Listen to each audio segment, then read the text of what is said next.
Good morning, ladies and gentlemen, and welcome to this third day of the IAC 2025 in Sydney and to this first plenary of the day, which is Diversity Day today. So plenary 5, you will experience a very special plenary here titled Healing Earth, Envisioning Space, Indigenous Knowledge and Partnerships for a Resilient Future.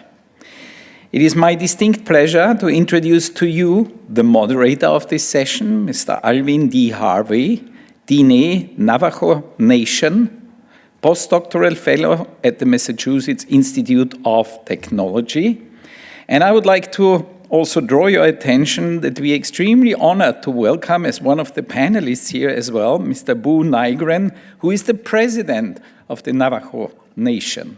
So please give them a warm welcome and a warm applause. Thank you.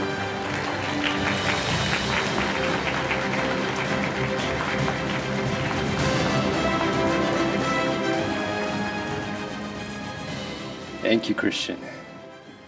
Yate shike do shidine she Alvin Harvey yanishya to bajna janishle. Hananahi bashichin biligana dashiche do kia ane doshinele a kot ego dinahastin nishle. Good morning, my relatives. It's my distinct pleasure to be here with all of you, all my relatives, all my relations, all the people that are traveling from all over, our First Nations relatives, my esteemed panelists and guests here, and all the relatives that are here caretaking for this land. Now, what you just heard is a traditional introduction by my people, the Dene, or also known as the Navajo Nation. And as we introduce ourselves, we introduce our 4 clans, or where we're from. And if we had more time, I would tell you a much longer story, a genealogy of where my people are from. But we do that, we give our introduction that way so that we can find our relatives, because you never know who you might be related to. So in this way, we're all relatives, as we're here in this conversation, as we're here at this conference, as just the beginning of being able to have these good partnerships, good relationships with one another. So it's my distinct honor to be here with all of you. Yeah, please.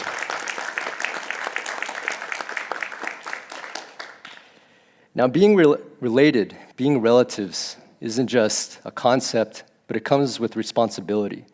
A responsibility to be a good relative, to be a good guest, to journey with beauty, journey with honor, and journey with an understanding, always, that we want to walk forward with that beauty.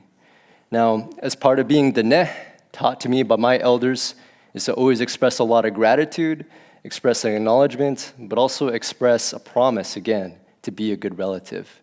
So in that way, I want to express that promise to be a good relative to the caretakers of this land, the Gadigal people, as well as my other colleagues that are here from First Nations all around the globe. I hope is that we can all continue to walk in beauty, walk in harmony, and walk with the challenge that this relative here represents. This relative here was gifted to us by the host plenary, a messenger stick. And as we've heard a couple days ago, that this messenger stick is one that represents our connection to each other, but our connection to earth and sky as well. And this messenger stick here, as noted, has a lot of imperfections in it. And there's a beauty in that. It's a reflection of who we are, of our connection, and where we're at today when it comes to being together as relatives. It's hard, it's difficult, it's challenging to be good relatives, but it has been our enduring shared journey for millennia. And so on that note, I'd like to take you on a bit of a journey with all of us here together. And just for a moment, I'd like you to just close your eyes if you're able to, and don't fall asleep. I know it's morning time, so hopefully you had your cup of coffee. But I want to bring in the essence of this relative here and go back, thousands of years where our shared ancestors were coming together, looking at the same stars that we're looking at today. Doesn't matter where you're from. 1,000 years ago, 60,000 years ago, we were all star people. And we all gathered together around a fire, around each other, with love and kinship, protection, and wanting to build that connection with those stars. And we're at that place today. We're at that place where we can have that connection that's, one, so fragile, but so powerful that it brings all of our people here together. And so this is what we want to have as a promise, as a message, as we carry through. So let's have a conversation, a beginning conversation, ancestor to ancestor. And with that, I'd like to introduce our esteemed panelists here. First, it's my privilege to introduce Professor Ren Freeman, citizen of the Eastern Shoshone Nation and director of the Indigenous Research Center at Salish Kootenai College, a premier Indigenous research institution. Dr. Freeman is a four-field anthropologist and leading scholar in Indigenous research methodologies and methods. Next, we have an incredible guest here, and perhaps the first president of a tribal nation to be on stage here at IAC, the Honorable Dr. Boo Nygren, president of the Navajo Nation, the largest tribal nation in the US, and perhaps one of the most involved in space policy and engineering there as well. We're so fortunate to have his unique perspective as an elected leader of an Indigenous nation. Thank you for joining us, Shania. And rounding out our panel of experts is Professor Danielle Wood. Dr. Wood is an engineer and researcher and founding director of the Space-Enabled Research Group in the MIT Media Lab. The Space-Enabled Group seeks to advance justice in Earth's complex systems using designs enabled by space. Please give a round of applause for our esteemed panelists.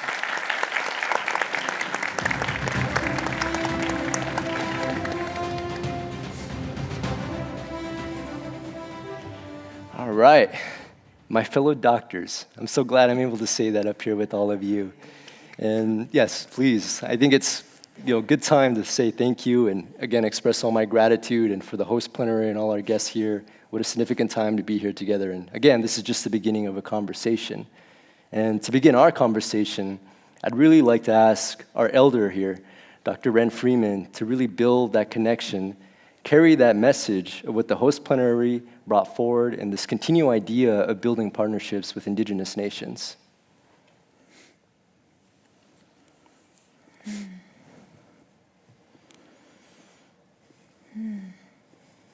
Hidaka, everyone, and thank you so much for this opportunity, this gift to be with you, to have this conversation with each other and with all of you, to think about what has been shared with us from the very moment we opened as a conference, as a gathering, as a congress. There were stories. I was brought to tears with the amount of acknowledgement and sharing of culture from your lands and your peoples. And then to keep moving through that with the work we've been at together, the conversations with the host's plenary mob for many months. That's relationship building. That joins our stories. And so, as I was listening all along to our conversations over these months, and then especially what you had to share on your plenary and your conversation with all of us, there were a few things that stood out that just resonate, I think, if I can be so bold, throughout the world. Those of us who are indigenous to a land, and the land has created us in our peoples. What I heard from you and what I learned from you was we need to remember who we are, why we are. What does that mean? We heard from your esteemed fellows. We need to think about what we mean by indigenous and knowledges.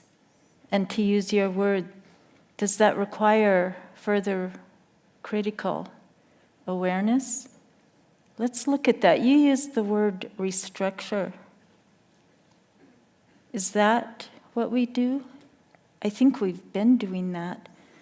I hear that. I see that in our conversations. I've seen it in the sessions I've attended. And I think that's a good place to start. We're talking about beginnings. And yet also remembering. What should we be remembering right now? What is relevant? What is culturally sensitive? What is appropriate? And I think that's a really big issue we need to address. So what's the ethics and values that we come together with? What's our intentions? How do we make meaning together? How do we take care? I think listening to what Kirsten said in your plenary, there are 3 values that really spoke to you. There was responsibility. There was reciprocity. There was relationship. In the world of what is called Indigenous knowing and the systems, we work with values and philosophies. Personally, I work with 8, and those are crafted from my Shoshonean worldview. And I work with those and try to understand and define them as I work with others. And that's what I heard from you. It's how you understand that, how you move with that, how you live your knowledge. To me, that's what our conversation is. And so, moving into us being here, that bridge, that segue, that continuing story that we started, I see we've begun a practice of care. Listening in the sessions, and Alvin, in your presentations, really planting the seeds. We need to think about, what does this look like when we say Indigenous knowledges and how we work together? It's not just philosophy, it's not just theory. You're looking at the practice of Indigenous knowledges. We're sitting here together, having a conversation, and you're here, listening, watching, and we have our ancestors with us.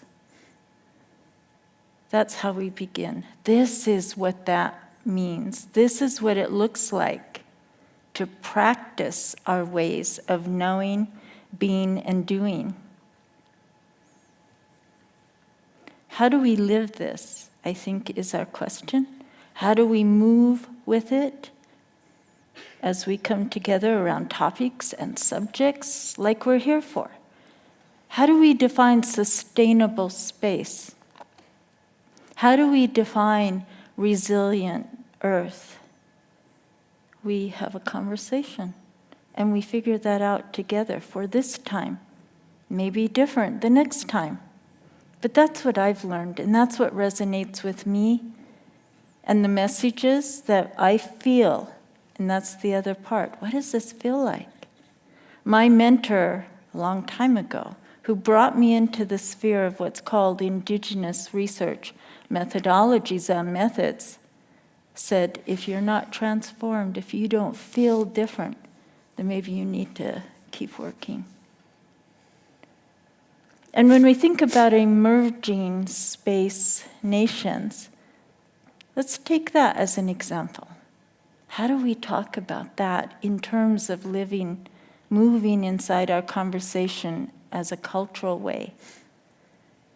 I'd like to understand, Boo, what do you think about that? What are your thoughts?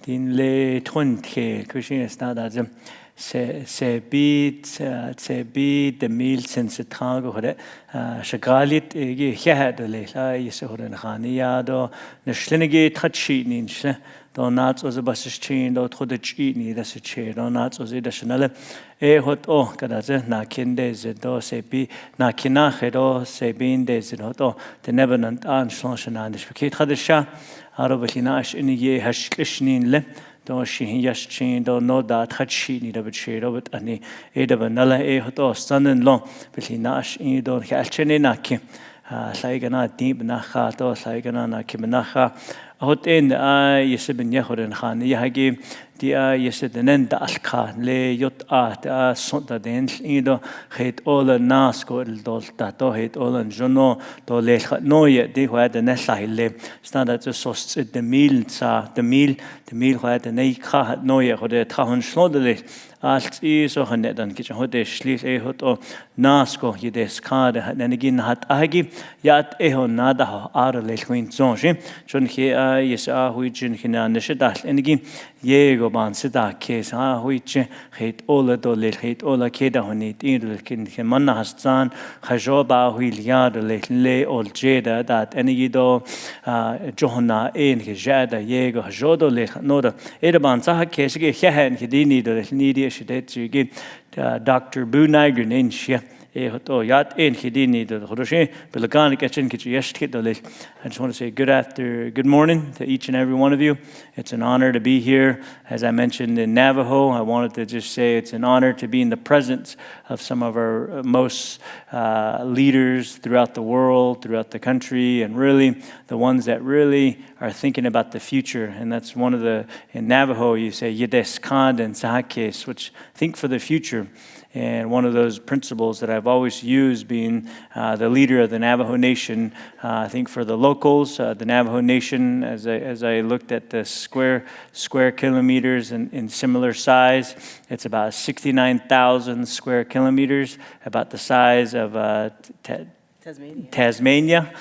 So I was trying to compare it because usually in the United States I say we're about the size of West Virginia, and so we're about the size of Tasmania, and so that's how big the Navajo Nation is. We sit in Arizona, New Mexico, and Utah, and we have a very distinct relationship with the United States government. A treaty was signed in 1868, and basically the U.S. government and the Navajo Nation put their differences aside and stopped fighting each other and said, you know what, how do we go from here and build the economy and build our communities up, and let's move forward. And so that's one of the things that I'm always proud of, is that I represent the southwestern part of the United States. The language that I spoke earlier is the Navajo language. It's really known worldwide for its Navajo code talkers. Navajo people have, I haven't tasted lamb yet here in Australia, but I do need to taste some lamb. Navajo is also known for having lamb and wool and some of the best rugs in all of the world, woven rugs as well too, and silversmithing. But the reason why I'm here today, as I mentioned in Navajo too, is just to really have a strong dialogue so that we can continue to make sure that as professionals, as colleagues, and really in the exploration of how do we transcend so that we move our communities, move our nation forward with the different technologies that are developed. And I know that a year ago, one of the statements that I made was a really statement that my predecessor in the late 90s also made a statement that's saying that, you know what, I think that sending human remains to the moon was not right.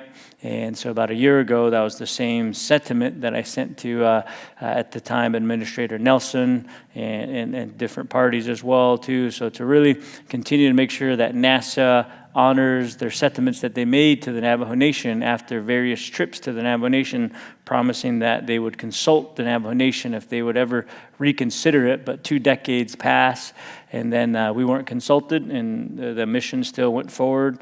And obviously the mission wasn't successful, but in those relationships, really trying to make sure that my statement was that if I'm not against the Navajo Nation, is no by means claiming the moon, or no by means trying to stop exploration, trying to stop the advancement of technology, but really, end of the day, it's like keep things that are sacred in terms of the moon. That's one of the most holiest deities, not only to the Navajo Nation, but to various tribes in North America as well, and probably the various indigenous nations throughout the world, and to really make sure that our voices are being heard wherever we are. And I was very fortunate that my voice was heard, and we were actually able to meet with representatives from the White House within the week, and met with Administrator Nelson at the time a few weeks later. But again, that's one of the things that I feel like is so important, is to see our local indigenous leaders, and that I know that they continue to fight and advocate for their voices to be heard. So I think some of you work for various governments throughout the world, and I think that it's okay to have as Shamasana in Navajo, that's grandma, and in a respectful way to mention, as Ren was mentioning earlier, just to make sure that we continue to respect those spaces and you have those tough discussions. Sometimes it's not a tough discussion, it's more of a discussion of what's really behind, why are we exploring, why are we trying to elevate the different realms of advancing our communities, advancing our technologies, because Indigenous people, I don't think there's any one single Indigenous people throughout the world that said, we're never going to advance. I think that as you look back through history, you look at the Navajo Nation within itself, we're always constantly trying to advance ourselves. And since I was a kid, I always remember my grandma, my elders, they always look up at the stars and tell some of the seasons and tell some of the weather and tell some of the things that might come to fruition or might help or be able to forecast. As a young kid, less than 10 years old, I never knew what they would talk about. But now that I reflect back on some of these spaces that I'm actually able to be a part of, it makes me think about my grandma, my elders. They never got any formal forms of education, but they knew the constellations, they knew the systems in the sky, and they were able to make their lives, and they based their lives on that. And so again, I think that's kind of my introductory remarks, but I'm just honored to be here on behalf of the 400,000 plus Navajo people throughout the world.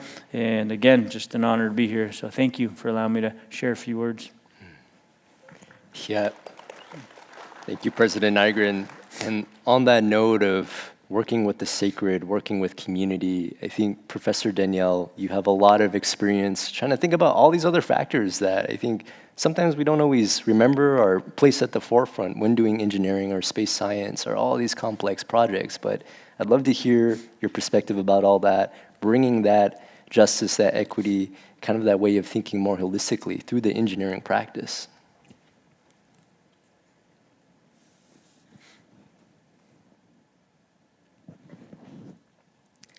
Hello, everyone. It's really an honor to be here. I want to also acknowledge our hosts, the Gadigal people, and say a big thank you to the Australian Space Agency, to the whole local organizing committee, to all those who have played a role in selecting the plenaries. Thank you for allowing us to have this series of this host nation plenary and this additional plenary to discuss these important topics. I want to check with the audience and ask, how many of you identify as Indigenous who are here with us today? Will you raise your hand? It's so nice to see many of you up front. It's been nice spending the week with you. Thank you for being with us. I honor you as mentors to me. Thank you for allowing me to learn from you. How many of you then, raise your hand if you don't identify as Indigenous? All right, welcome. I'm here to speak especially to you. I'm somebody who also can raise my hand. I don't identify as Indigenous. Often I focus in my self-identification as somebody who's descended from the Atlantic slave trade. So my ancestors, the land that I can think closely about is in Georgia, where my great-grandfather sort of miraculously was able to maintain a large farm for his 13 children to inherit, at a time when many African-American people came out of slavery and were working as sharecroppers, and most were just cheated out of land that they worked hard. And my family still has a farm in Georgia, and now that I'm in my 40s and my dad's getting older, I need to go and take charge and start paying the taxes and knowing exactly where this land is. But it's a part of my heritage. Also, I think we trace likely back to West Africa, where there's an even longer history. But of course, the violence of the story of slavery means I don't know exactly where in West Africa. It could also be Southern Africa. There are many slaves also traded from Angola, for example. So I have spent much of my adult life, since about age 17, asking what it means that I'm part of the diaspora of African ancestry people, and connecting also, of course, with my European ancestry. And maybe, we're not totally sure, I might also have some Native American ancestry. The stories in my family think that we do, but things are hard to prove. So instead, we just are very open to receiving blessings from our communities. As somebody who has somewhat of an ambiguous ancestry, I also then take opportunities to learn whenever I can. I want to appreciate a few people. Professor David Newman introduced me both to Dr. Alvin Harvey and Dr. Ren Freeman, and it started me on an important journey. And I want to recommend a book, especially for those of you who raised your hand that you don't identify as Indigenous. The book is called Decolonizing Design by Professor Elizabeth Tunstall. Professor Tunstall was known as becoming the first Black woman or Black person to be the dean of a major organization, in this case, an architectural and design graduate program in Ontario, Canada. And in learning about her experience, she wrote a book to reflect on her experience in this role. And when I heard about it, it had been published by the press at my university. She came in person to give a talk. And I knew that she had been successful in diversifying the faculty, increasing the number of people from different backgrounds who served as faculty. And she gave a talk talking about what allowed her to do that. And I was so surprised at what she said. And at the time, I was even very skeptical. But I'll tell you today, as you can see me sitting with these amazing leaders, you'll see that I've followed her footsteps. Because the first principle she mentioned that allowed her to guide her leadership as a dean, she called Indigenous first. Now, like me, she doesn't identify as Indigenous, but her leadership style she described as Indigenous first. And what she meant was this. In a very practical way, she invited and requested guidance and mentorship from local First Nations people. And she was working in a land that wasn't her own. She moved up to Ontario for this job. But she invites people from the communities to guide her as advisors. She formed a board of Indigenous and First Nations leaders to give her advice. And then she followed their concerns and their priorities in her leadership. And she also shared her own. She talked about her goals of inviting new faculty and serving the students. But she made sure to listen to their ideas first. And she talked about how that helped her both emotionally and mentally, just in terms of her well-being, having this supportive board, but also it allowed her to be successful in her goals. Now that I look at my life, I see that I start to follow this guide. And I want to appreciate Dr. Harvey because it started a bit when you joined my class a number of years ago, and you taught me the history that President Nygren just described, how in the 1990s, NASA landed a lander on the moon with the ashes of Eugene Shoemaker, the astronomer. I had never heard that story until you told me about it.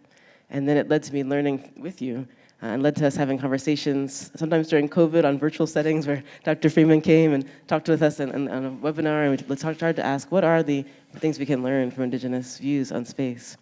And eventually, seeing your letter again come out in the second attempt to land ashes on the moon, I've learned so much from each of you. And it's led to me also, in my practice, changing the way I collaborate. Part of what I do as a space engineer is work with leaders who invite me to join their communities on important efforts.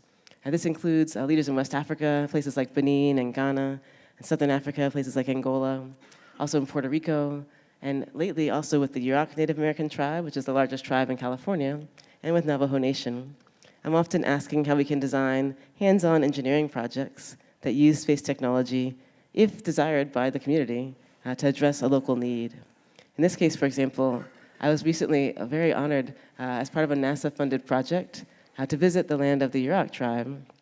We were able to join them as they were flying their tribally operated plane, which they used to take measurements with a LiDAR system, a laser-based system to estimate the height of trees.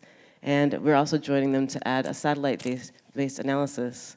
They're participating in the California Air Resources Board market for carbon credits. And they're earning money, which I think also is relevant to the Navajo Nation. They're earning money on forest they're preserving as a way to bring income and to be able to keep reclaiming land.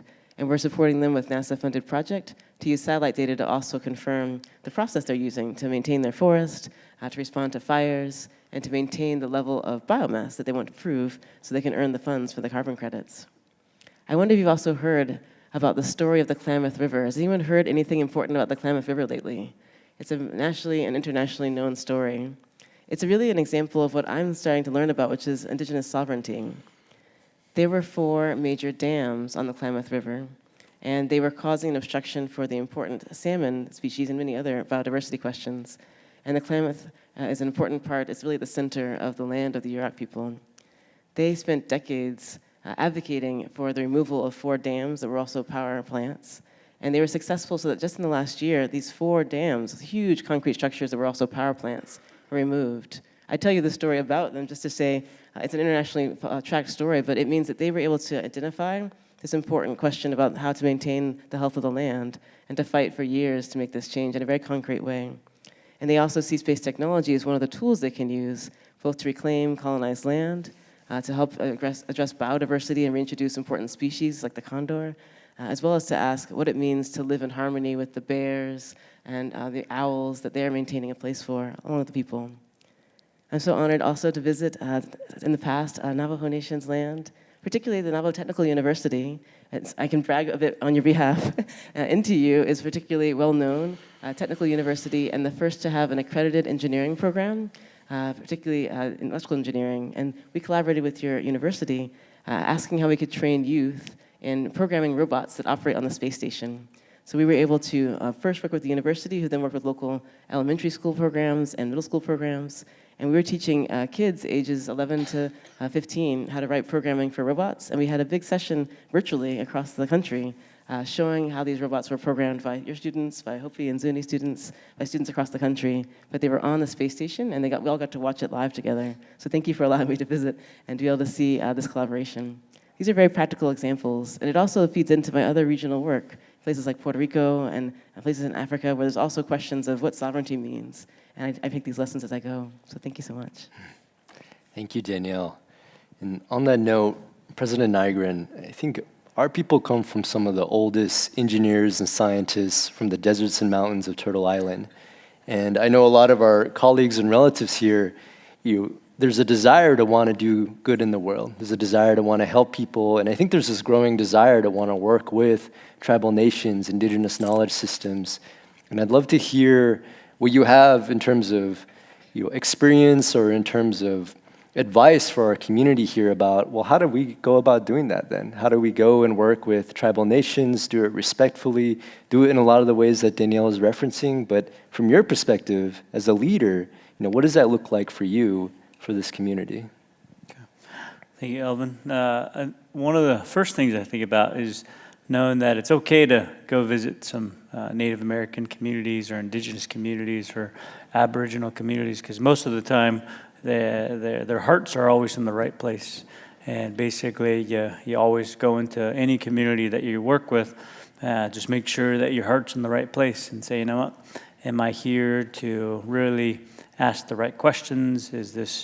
Am I here to try to advance humanity? Am I trying to advance and protect Mother Earth? Or what are some of the things that I want to ask Aboriginal or Native American or American Indian people throughout the world? And I think it just comes from there. Just make sure that your heart is right there. And I think probably 9.9 out of 10 times you'll be welcomed with open arms.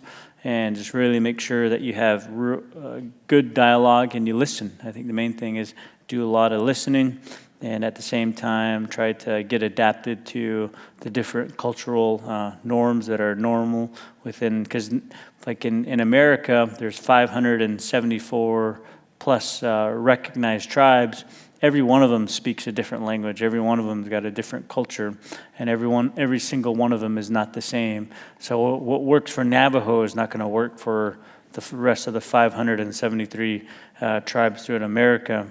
And so again, I think that's where just being able to take that holistic perspective and just to sit down and have a discussion. And I think that's where it all starts from. And I think that's the easiest thing to do. But as far as a leader and the way I've kind of gone about, as I mentioned in Navajo, I've been in office almost 3 years in January. So I've worked 2 years as Navajo Nation president with President Biden and his administration, and then working with the new administration over the past 9-10 months as well too. So I think that that's what I try to do too as a Navajo Nation president, is because I represent the people, I represent the communities, and I try to make sure that I work with whoever is in office and to try to be as respectful as I can. In Navajo, they say use keh. Keh means relationships. You know what I mean? Everybody in this world, you don't have to be Navajo to be related.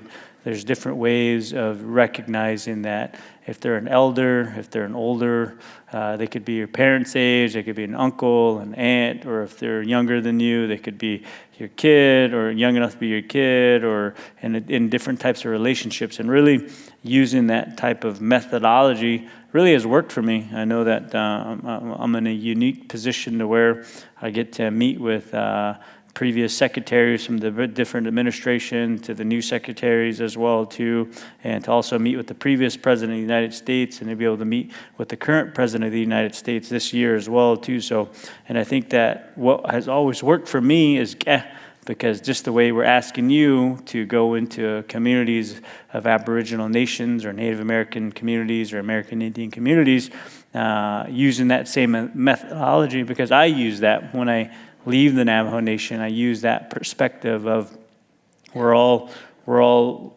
one human being. It's just that the way the holy deities have talked to certain individuals or certain nations is just a little bit different. And so that would be my best advice, is that you use relationships and just be as respectful as you can, and know that whatever you're asking for, is it trying to, in my case, I'm always thinking about how do I advance the communities of the Navajo Nation? Like, how do we get back to living 103 years old? How do we make sure that our communities are healthy? How do we make sure that our communities are active, and that a lot of the things that hurt our communities and our people, we fight those off so that we can continue to thrive within the 4 sacred mountains. On Navajo, the Navajo Nation is surrounded by 4 sacred mountains, and that's where our culture and our way of life, we say that that's where we've always been, time and time immemorial, is that this is where the Navajo people are from. They've emerged through different worlds to currently be in this world as well. And so when I think about those perspectives, is really just trying to make sure that you just be respectful, because I think that that's what I've tried to use as I leave the Navajo Nation, and it's worked well.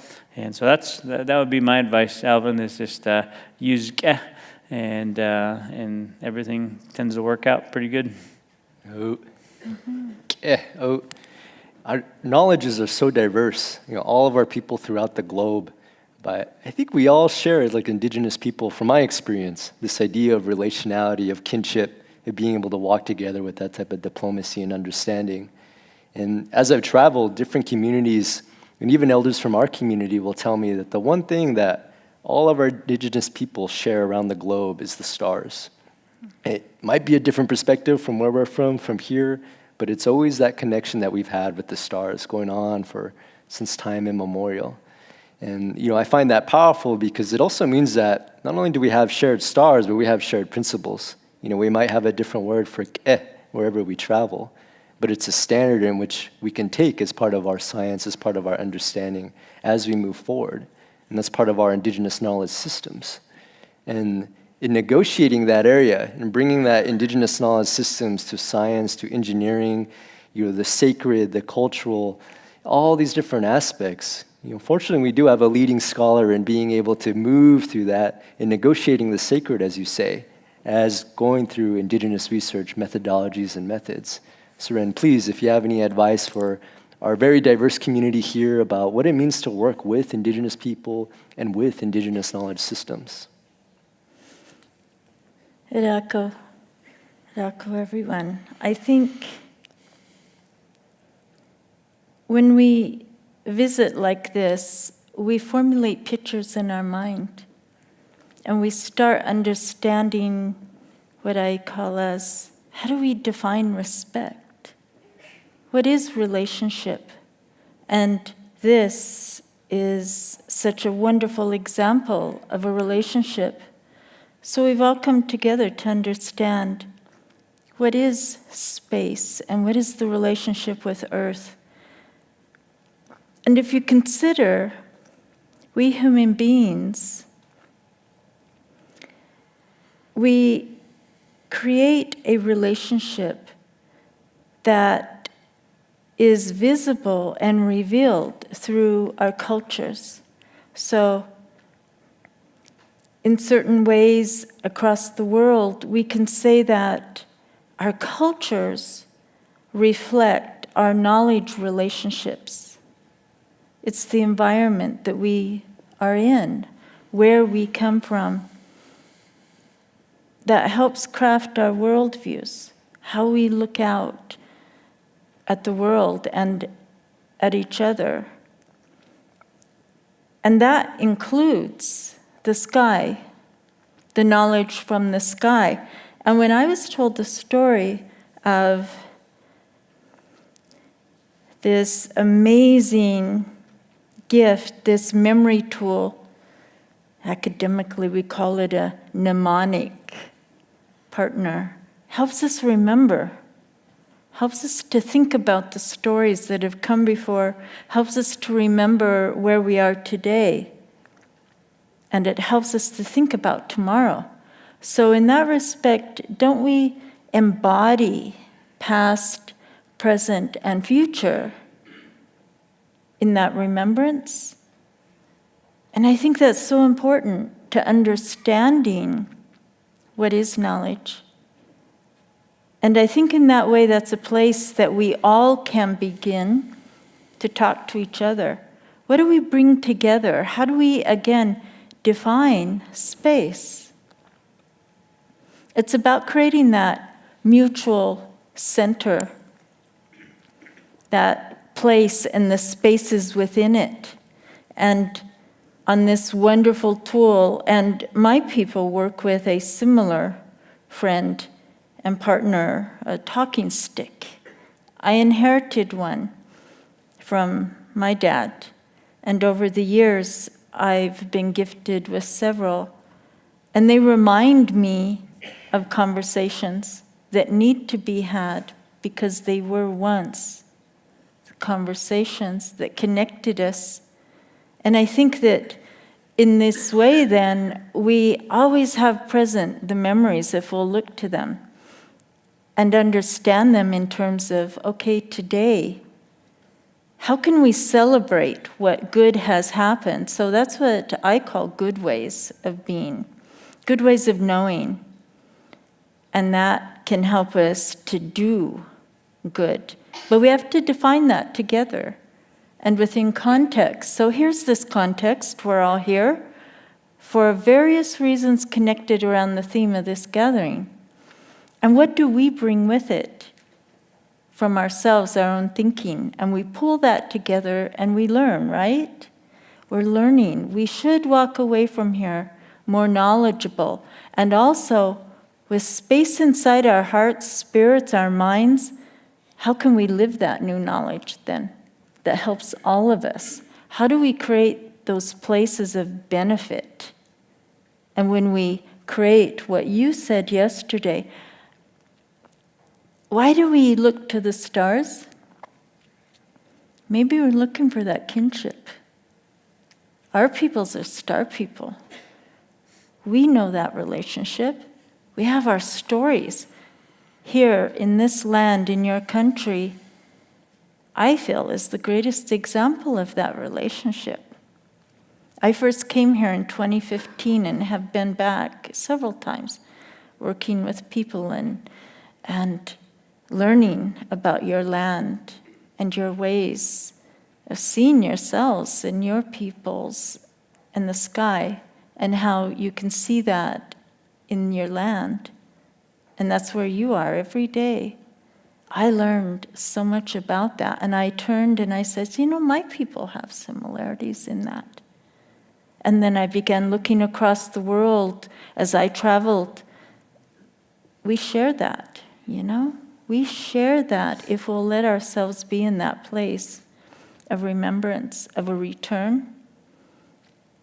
If we invite these places that I call this space of unknowing, we let ourselves learn. And then how does that help us to be home in ourselves and with each other? So I think that's what I've learned. That's what I like to share is our connections, but then also what is the differences that we can celebrate. So let's not approach any of this as a problem to be solved, but what have we done right? Let's start there and let's celebrate there. I think that helps us then to understand what is our next work. What should we be paying attention to? And I heard that and learned that from our friends who've been our hosts. And that means we're connected. We have something to talk about. So that's what I've learned. And we get that from understanding the sources of our knowledge that craft our cultures, our languages. That's what they teach us. We interpret that as human beings. And then we live that. So that's what I've learned. And this is such a beautiful example of that connection between sky, knowledge, and beings and ancestors, and our beautiful turtle, our beautiful planet that we're here. But as Danielle said, Alvin and I have worked together. This is our 5th year of working together and sharing and learning. And we ask so many questions, and we've worked with a lot of people and traveled, and we're always talking about what does that mean then to be Indigenous off Earth? Well, we have to think about then, as I said earlier, what does that even mean, Indigenous? What does that look like? What does that feel like? And that's a persistent question as we travel and we go through time and we visit you, learning. Maybe that's a place. That's a beginning too, is that kinship, wanting to feel that and work in it, live in it. And we know that from our knowledges, because it's there. That knowledge doesn't need us. We need that knowledge and how we create relationship. Relationality with that knowledge is key. So that's what I learned. Thank you for asking me to share that. Absolutely. And I reflect that here. Yes, yes. I think you mentioned that talk yesterday, and I think that idea of how we purpose ourselves, at least how I purpose myself in Indigenous knowledge systems or doing Indigenous science, is always in this pursuit of wanting to learn how to be a good relative. And I opened up this talk about setting our intention when we're doing engineering, when we're doing science, when we're having these conversations. It's how do we move forward, not just seeking knowledge for the sake of seeking and building knowledge, but really seeking and building knowledge to learn how to continuously be a good relative. And the universe is moving all the time, right? Knowledge is changing, our experiences are changing. So that just asks us to keep with it, keep going. There is no, one solution and we stop there. There's always going to be a continuous process of learning, of engineering and building. And the process of working with Indigenous communities isn't just a one solution type of thing. It's actually a whole process. And I think I'd love to hear your experiences with that, Danielle, and even parallels working with other nations, even in Africa, is that process of continually going and going and going with it.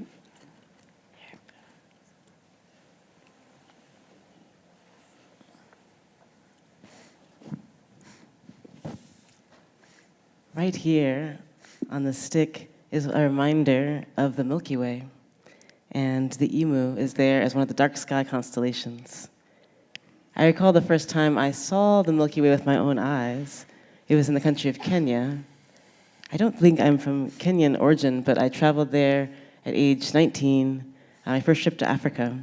I was just seeking connections with this broader community of people of African descent, and I worked at a school for girls.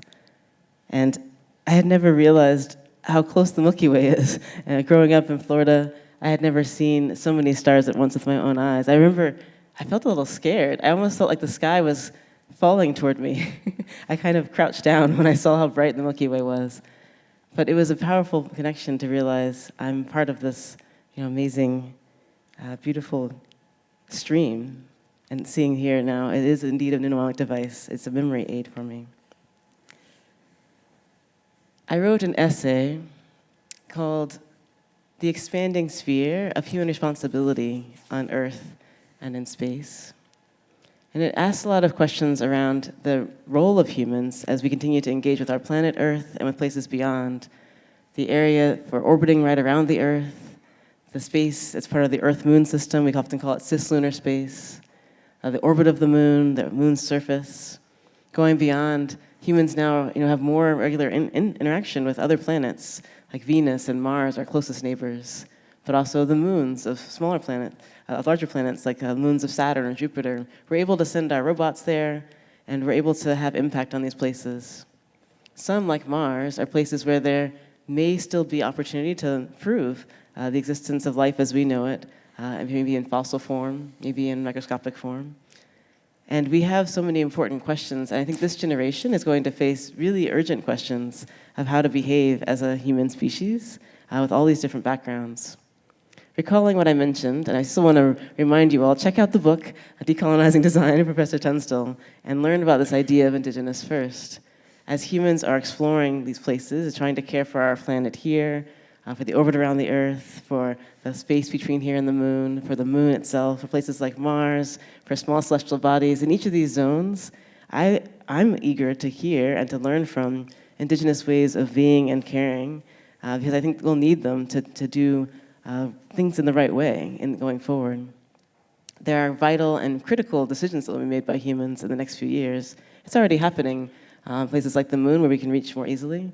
And we want to take all the question of how do we care for a place like Mars. Let us not accidentally erase the record of past life if it's there. But how do we behave also if we are going to have humans living in places like Mars? How do we treat small celestial bodies like asteroids as resources, but also as these beautiful, special cosmic relatives? I think we can learn so much about how to do these practical things. So I have challenges for each of you to consider. It's to educate yourself, find out about the questions and the opportunities where Indigenous leaders are exercising sovereignty, and learn how you can support and take a lesson. This could mean learning about a discussion or a debate that might be happening, as an Indigenous group might be protesting or otherwise pointing out a need for coordination on things like the siting of astronomical facilities, or on the care for the dark sky as more and more satellites are operated. You'll find that my friends here are doing a lot of advocacy because they need to communicate the importance of keeping our view of the sky even as more satellites are operating. I think you spent some time with the SATCON committees, right, with NSF, asking what does it mean to have both astronomical perspectives but also perspectives from communities about the importance of the dark sky. It also means asking what Indigenous data sovereignty means. So as I work with the Yurok Nation and sometimes with Navajo Nation to think about using satellite data to make maps, there's a form I have to fill out. It's required by NASA with NASA grants. It's called the Data Management Plan. This is just the everyday stuff, guys. It's not theoretical. And the Data Management Plan from NASA usually says, thou shalt release all data publicly at the end of the project. And whenever I do a project with Yurok Tribe, for example, I write, no. There's actually a clause that also says, I won't release everything unless the Yurok Tribe gives me permission.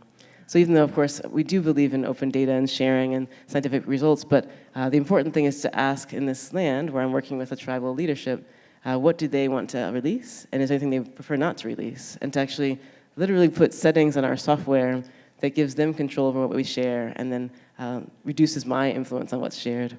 There are important types of knowledge that are not for everyone, and this is what I've learned about how to practice data sovereignty in my projects. Even if we're using NASA data, there's locally known knowledge that can be incorporated with it that I'm not in control of, but they are. There's also other very practical questions, like the example I gave with the Klamath River and the removal of the dam, biodiversity and just the broader care for our relatives, the rivers and the land, the trees.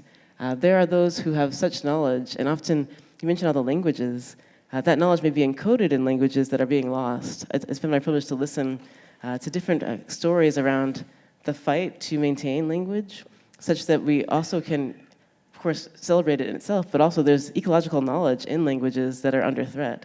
So if we lose Indigenous languages, whether it's in the US context, in places like Scandinavia, we'll lose clues about how our Earth actually works. So you might be contributing in some way to the efforts of Indigenous leaders to teach the next generation their language, if you can donate or otherwise support people. These are all practical things you can do because we have vital decisions to make as a species, but in Indigenous first sense, we need to support our Indigenous leaders who are going to help us do things in a good way. So these are very practical examples. Think about data sovereignty.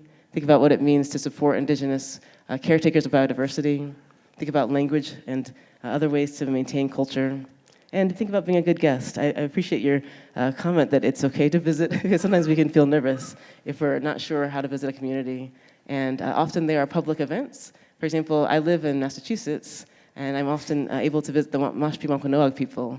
They have public powwows. You can go online and buy a ticket. It's not something that requires even knowing anybody there. You can pay $15 and you can go and have some fry bread. And these are very practical ways to honor the people of that land. And then I learned about their deep ties between both Massachusetts, where I live, and the Caribbean, and the fact that there are people of all different colors, including mine, that are part of this tribal community. And they celebrate with their dances and their medicine, and they allow me to be a guest there and learn from them.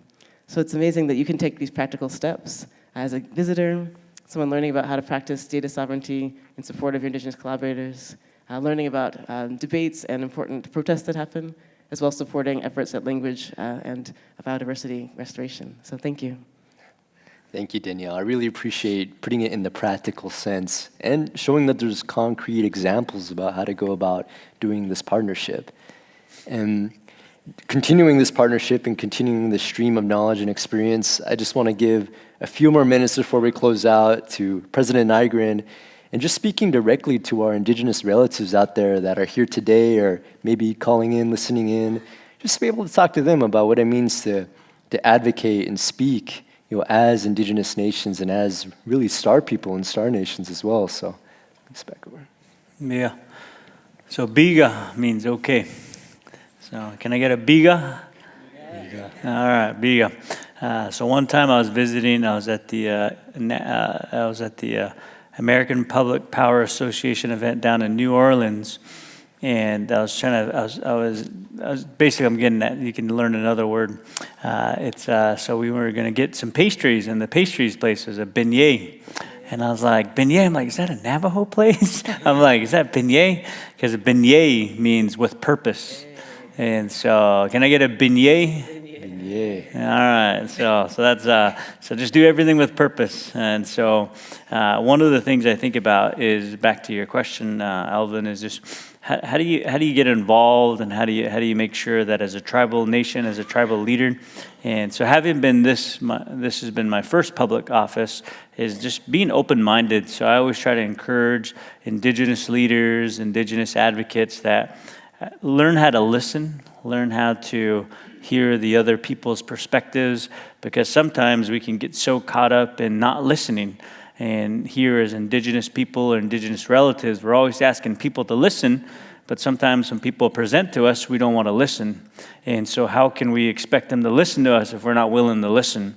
And so that's one of the things I try to practice as the president of the Navajo Nation is when I meet with different organizations, different entities, or different enterprises throughout that want to work with Navajo or want to partner with Navajo, I always try to know that their hearts are probably in the right place. Let me open up my heart, let me open up my mind, and let me see how we can possibly work together. And I think that's an advice that I want to give all of our tribal leaders, is that listen, because if they're coming out to come see you, they probably thought a lot about it, and they probably really thought to themselves, no, this is not going to work. Why am I going to this tribal nation? Why am I going to this tribal leader?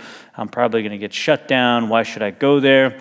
But if they're actually at your footsteps, they've knocked on the door, they've bought the powwow ticket, and they got some fire bread in some hand, and their hearts are probably in the right place. So sit down and listen to them and hear them out.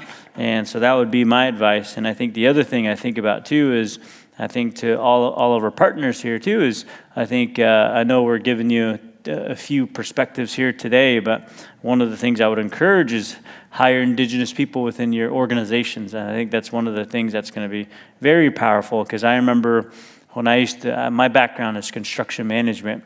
And so when I ended up working for a construction company, I was able to educate my colleagues for the 8 years that I worked for that organization. And they learned a lot about who Navajo people are, who Indigenous people are, American Indian people are. And then in a roundabout way, I kind of fulfilled a lot of the gaps that were misconceptions. So again, I think organizations that are here, visit your local colleges, local universities, and really try to even possibly bring on a mentor. I know sometimes that we're always looking for our Indigenous people to be engineers, whether it's Aboriginal or Native American or American Indian, is that we really need more engineers out there, because I really believe that engineers are very solution-oriented type of people, and that the people that are here today at this week at this conference, they're not really here to complain about not solving a problem. They're just here to figure out, how do we resolve a problem? How do we try until we figure it out? Kind of a mentality. So that's what I'm excited about being here this week, is that you try to adapt other Indigenous people and Aboriginal people to come work for your organization. And then the other thing, I think, just to close on my end, is I was told that when I've met with various officials, one of them, they used to say, a long time ago, they would use the Navajo landscape to simulate Mars.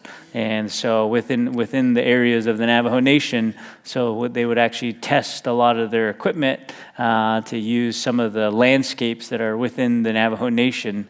And so that's one of the things I think about, is back to how tribal nations and tribal communities try to partner together, try to work together, and at the same time really try to figure out how do we protect Mother Earth. And Navajo and Nihimannahastan, that's what we call Earth, is Nihima, means our mother. Nahastan is the one that gives us everything that we could possibly ever want. And we got to continue to always protect that. And then the sun, right? And that's the one that provides from the outside, and he gives us everything that we could possibly need here on earth. And again, I think those concepts and those words have been around for hundreds and hundreds of years, well before the sun was studied, well before the earth was scientifically studied. So I think that sometimes we tend to look past our mom, look past our fathers, and sometimes we don't try to expand on some of the knowledges that have already been provided to us. And so I think that's one of the things I continue to urge our friends and our relatives that are here today, is that thank you for being here. Thank you for listening to us as community advocates, as tribal leaders, and really wishing you all the best, that you continue to make your communities proud and figure out how do we continue to exist into the future very healthy, and we continue to take care of what we have today, which is where we live as well too. So with that, I want to say thank you. I really appreciate you all being here, and I can't say any more. So in Navajo, it's thank you. And then there's in Navajo, there's no goodbye too. So it's hagonet, just means see you later. And so hagonet. Hagonet. In that spirit, we'll keep this conversation going. And this is a time in which we keep it going with our messenger relative here too. So if I can ask Dean, who passed this to me on Monday, I want to pass it back to him, carrying this good medicine, carrying this good knowledge from my three amazing guests, amazing scholars, engineers, scientists. And I want to offer this back to Latani Dean. His gratitude and thank you, and for everything that will continue on, just the beginning here. Yeah. Awesome. Thank you again. We hope to be back. We hope to have a Navajo Nation Space Agency. We hope to have IAC welcome us back, maybe an Indigenous session one of these days as well. So gratitude, thank you. And if you get a chance, go and thank the water, thank the sky out there, and just remember that connection to the stars that we all share and that we should all protect as well. So, hakonet. We'll see you again.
Astronautical Federation, it's a pleasure to have you all here for our second plenary session of the day, in Designing the Future of Human Space Flight.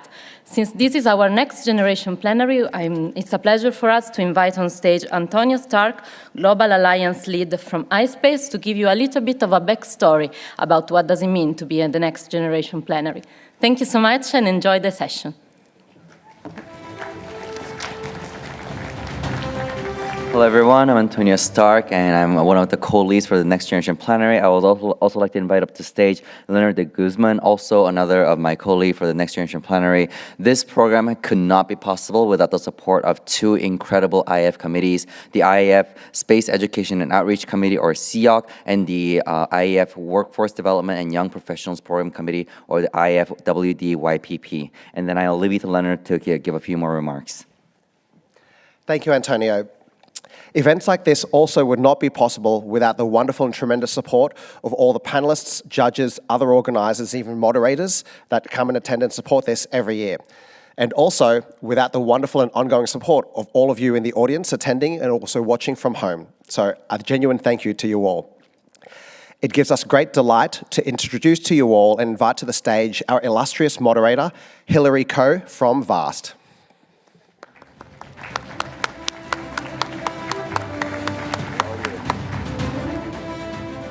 Never been called illustrious on a stage. Hi, everyone. Welcome to Wednesday of IAC. I'm Hilary Coe. I have had a very interesting past, so I'll make it quick. Started in film design, became a communicator. I have worked at Apple, Google, and product design. I was the first design director at SpaceX for both SpaceX future programs, Commercial Crew, and Starlink. My most recent escapade has been as the Chief Design and Marketing Officer at VAST. If you haven't gone to the booth yet, we have a lot of great swag. But, VAST's goal is to really ignite this new generation of commercial spaceflight, and especially commercial human spaceflight. So it's really been a privilege to be able to take my human experience, product design from the tech world, and apply it to space and architecture. So I'm really excited about this panel. I'm going to go ahead and sit down and introduce our other panelists. Thank you.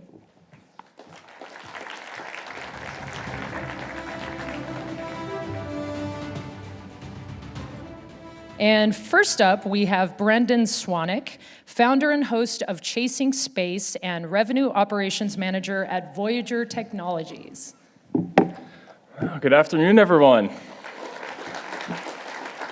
Thank you, Hilary, Antonio, Leonard, the IAF, and importantly, the country of Australia. I've been so impressed with the hospitality and kindness you greet us with and allowing us to have these open conversations about our history and our future. My name is Brendan Swanick. Over the course of my career, I have launched 40 satellites with Voyager Technologies, mainly off of the International Space Station. We work with scientists, organizations, universities, and even individuals all around the world to make sure that science makes it to orbit. We can continue the mission, working a lot with crew and everybody associated with the International Space Station program. One thing I found that I was passionate about is that there are so many players in this industry internationally, and there may be a gap in communication. So I started Chasing Space, which is a media platform that highlights that exact gap. Where are the gaps? Where are the emerging technologies? Who are the interesting people that are driving these conversations internationally? Most notably, we had IAF's own President Clay Morey on, which was a wonderful episode. I see some friends in the crowd that were also guests on the show. We have managed to reach 10,000 individuals from 75 different nations, and we are growing fast. So Hilary, thanks again. I'm looking forward to sharing the stage with you and the other wonderful panelists today. Thanks all. Thanks, Brendan. And next we have Ashley Kowalski, Project Leader International Programs at the Aerospace Corporation.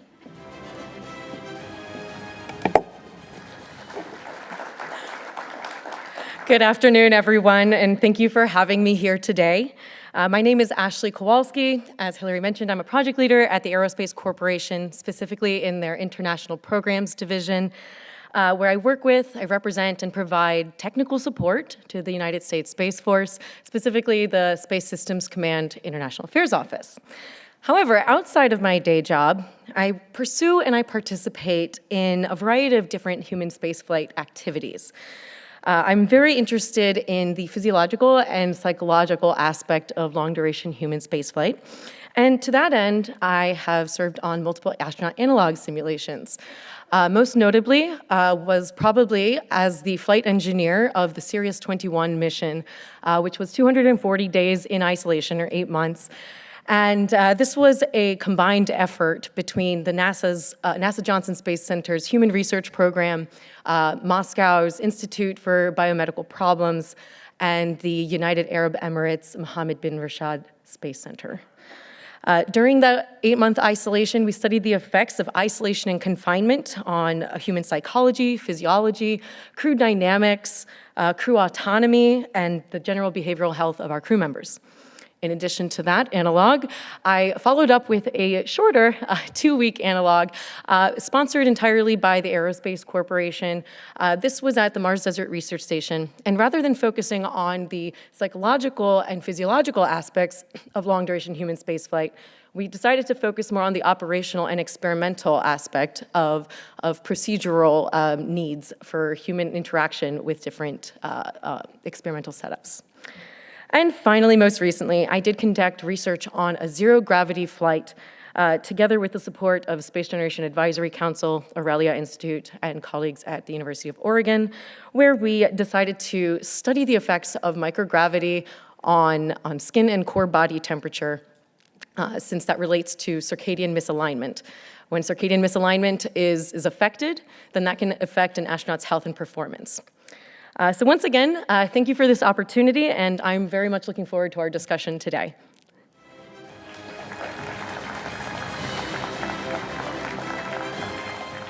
Thank you, Ashley. Next, we have Ashutosh Mishra, doctoral researcher at the Space Robotics Laboratory, Tohoku University. Namaskar. Greetings of the day. I am Ashutosh Mishra from the Tohoku University Space Robotics Lab, working currently under the Japanese government Moonshot Goal 3. My research asks a basic question, but big consequences. How do you turn a small set of modules into many mission-ready robots to help the astronauts? Our answer is simple: plug-and-play hardware with hierarchical learning stack. The same wheel arm module can be dock, undock, reshape from crawlers to manipulators to lifters. Then work in team to lift the payloads, assemble structures, inspect, assess, and recover from faults under human supervision. Safety is explicit. Runtime guards, certified fallbacks, bounded autonomy for hazard class actions, and clear human-in-the-loop control. Near term, our 2025 ground campaign proves 4 points: on-demand self-reconfiguration, corporative transport on rough terrains, supervised autonomy for construction, and rapid fall recovery. By 2030, we aim to field space-qualified modular robots for initial lunar demonstrations and show these capabilities hold up through launch, landing, dust, and temperature variations. My work focuses on skill portability across forms, multi-robot coordination for shared assembly, safety wrappers for field testing and deployment, and digital twin to de-risk the operation. My aim is direct: make modular robots dependable teammates for the astronauts. Enabled by open interfaces, portable skill packages, and training pathways that widen participation. Humans set the intent and values, robots deliver the autonomy. That cuts EVA exposures and ship mass and raises the tempo of construction and assembly. So our crews, our astronauts can focus more on exploration and science. Thank you. I'm really glad to be here. Thank you so much. Thank you. Next, we have Nadina Duursma, double Masters of Science candidate in Robotics and Space Engineering at Delft University of Technology.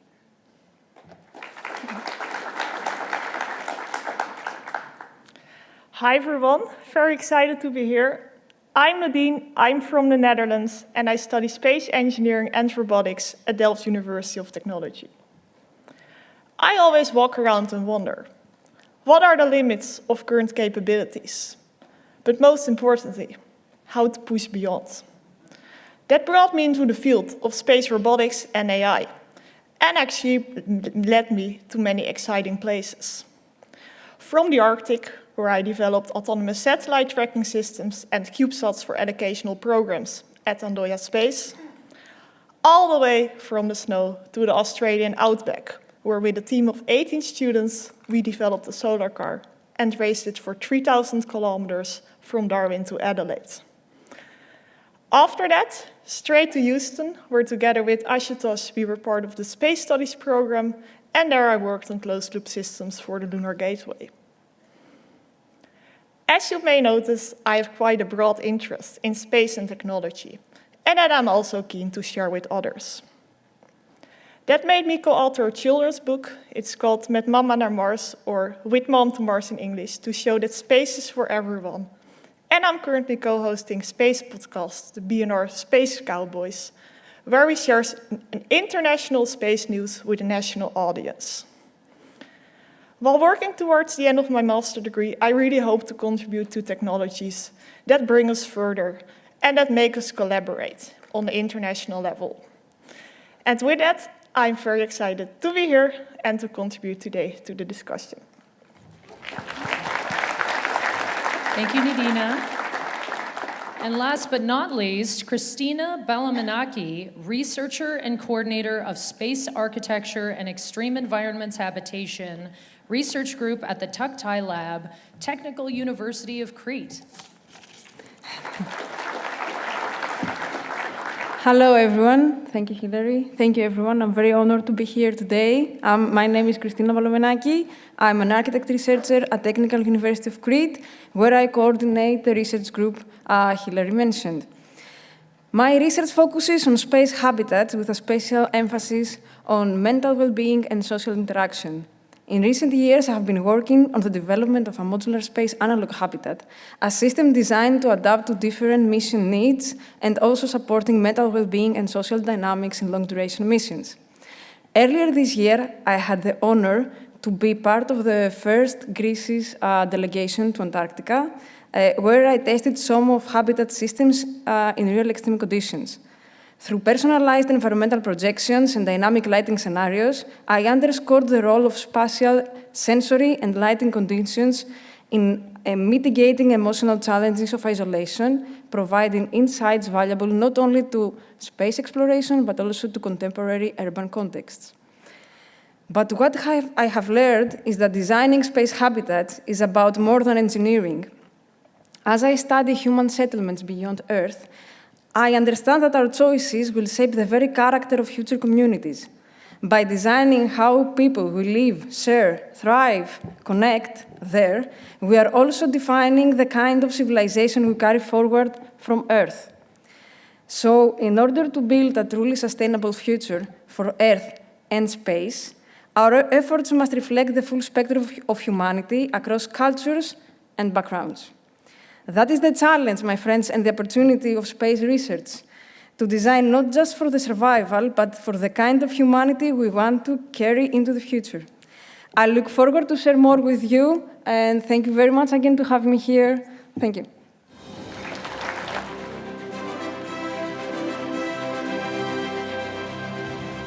All right, so now you know a little bit about the panelists and where they're coming from. I think what's really interesting and unique about this panel is you have both student, researcher, professional representations here, and also so many different fields from AI, robotics, architecture, communications. I just think this is going to be a really interesting panel to discuss here. And what we're discussing today is designing the future of human spaceflight. And what I like to consider that is both on other planets, habitats on other planets, and life in orbit, right? We're at this precipice where we now have major commercial and agency cooperation forwarding human spaceflight now in the 21st century. And I think we're at such an interesting point, and to have, you know, those of you who are still in school and those of you who've had a few years in the industry, what comes to mind for you in your field when you hear that designing the future of human spaceflight? Who wants to go first? You know, whenever I think about this, I think that we are very fortunate. Everybody that's in this conference today, everybody that's on the stage, everybody that's living through this time where access is slowly becoming real to space. We see that with the commercialization of future space stations. We see that with analog missions. We see that all over the board in different technologies. So it is just unbelievable to live in this precipice. Well, in my introduction, I mentioned that a lot of my focus is on physiological and psychological aspects for the future of long-duration human spaceflight. And so one thing that I think is absolutely critical when we consider how we do this design is to ensure that we have the full human integration into the full mission architecture from the get-go.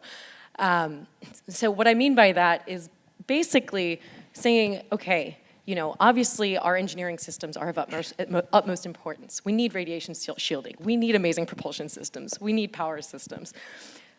However, in addition to the possibility of those systems failing, you can have human failure in these systems. And if we don't place a focus on understanding how the future astronauts are going to be interacting with these systems, interacting with the equipment, interacting with the habitat, interacting with each other in social settings, in having emotional and behavioral health, and understanding the crew dynamics between crewmates, you can most certainly have a human point of failure, and that is completely separate of any machinery or engineering type of failure. And so I think that is extremely, extremely important as we're considering longer and longer human spaceflight missions. For me, I imagine human spaceflight as same as, like, right now all you have traveled from across the world to Sydney through some airline. So for me, I can imagine in future that we will be traveling to the moon, to the Mars, with a constant up and down, heavy traffic to these interplanetary travels. And for that, I think the basic thing we need is like a modularity in our approach. We should be inclusive to our designs for that. And of course, we have to include everyone. Space cannot be like made for one certain kind of people. It should be inclusive in design. And yes, you can.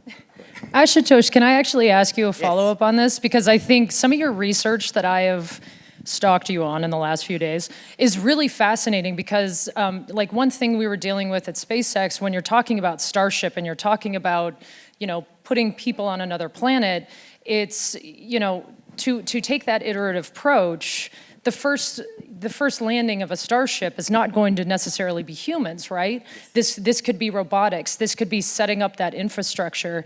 Can you talk a little bit about the future of human spaceflight, and especially living on other planets?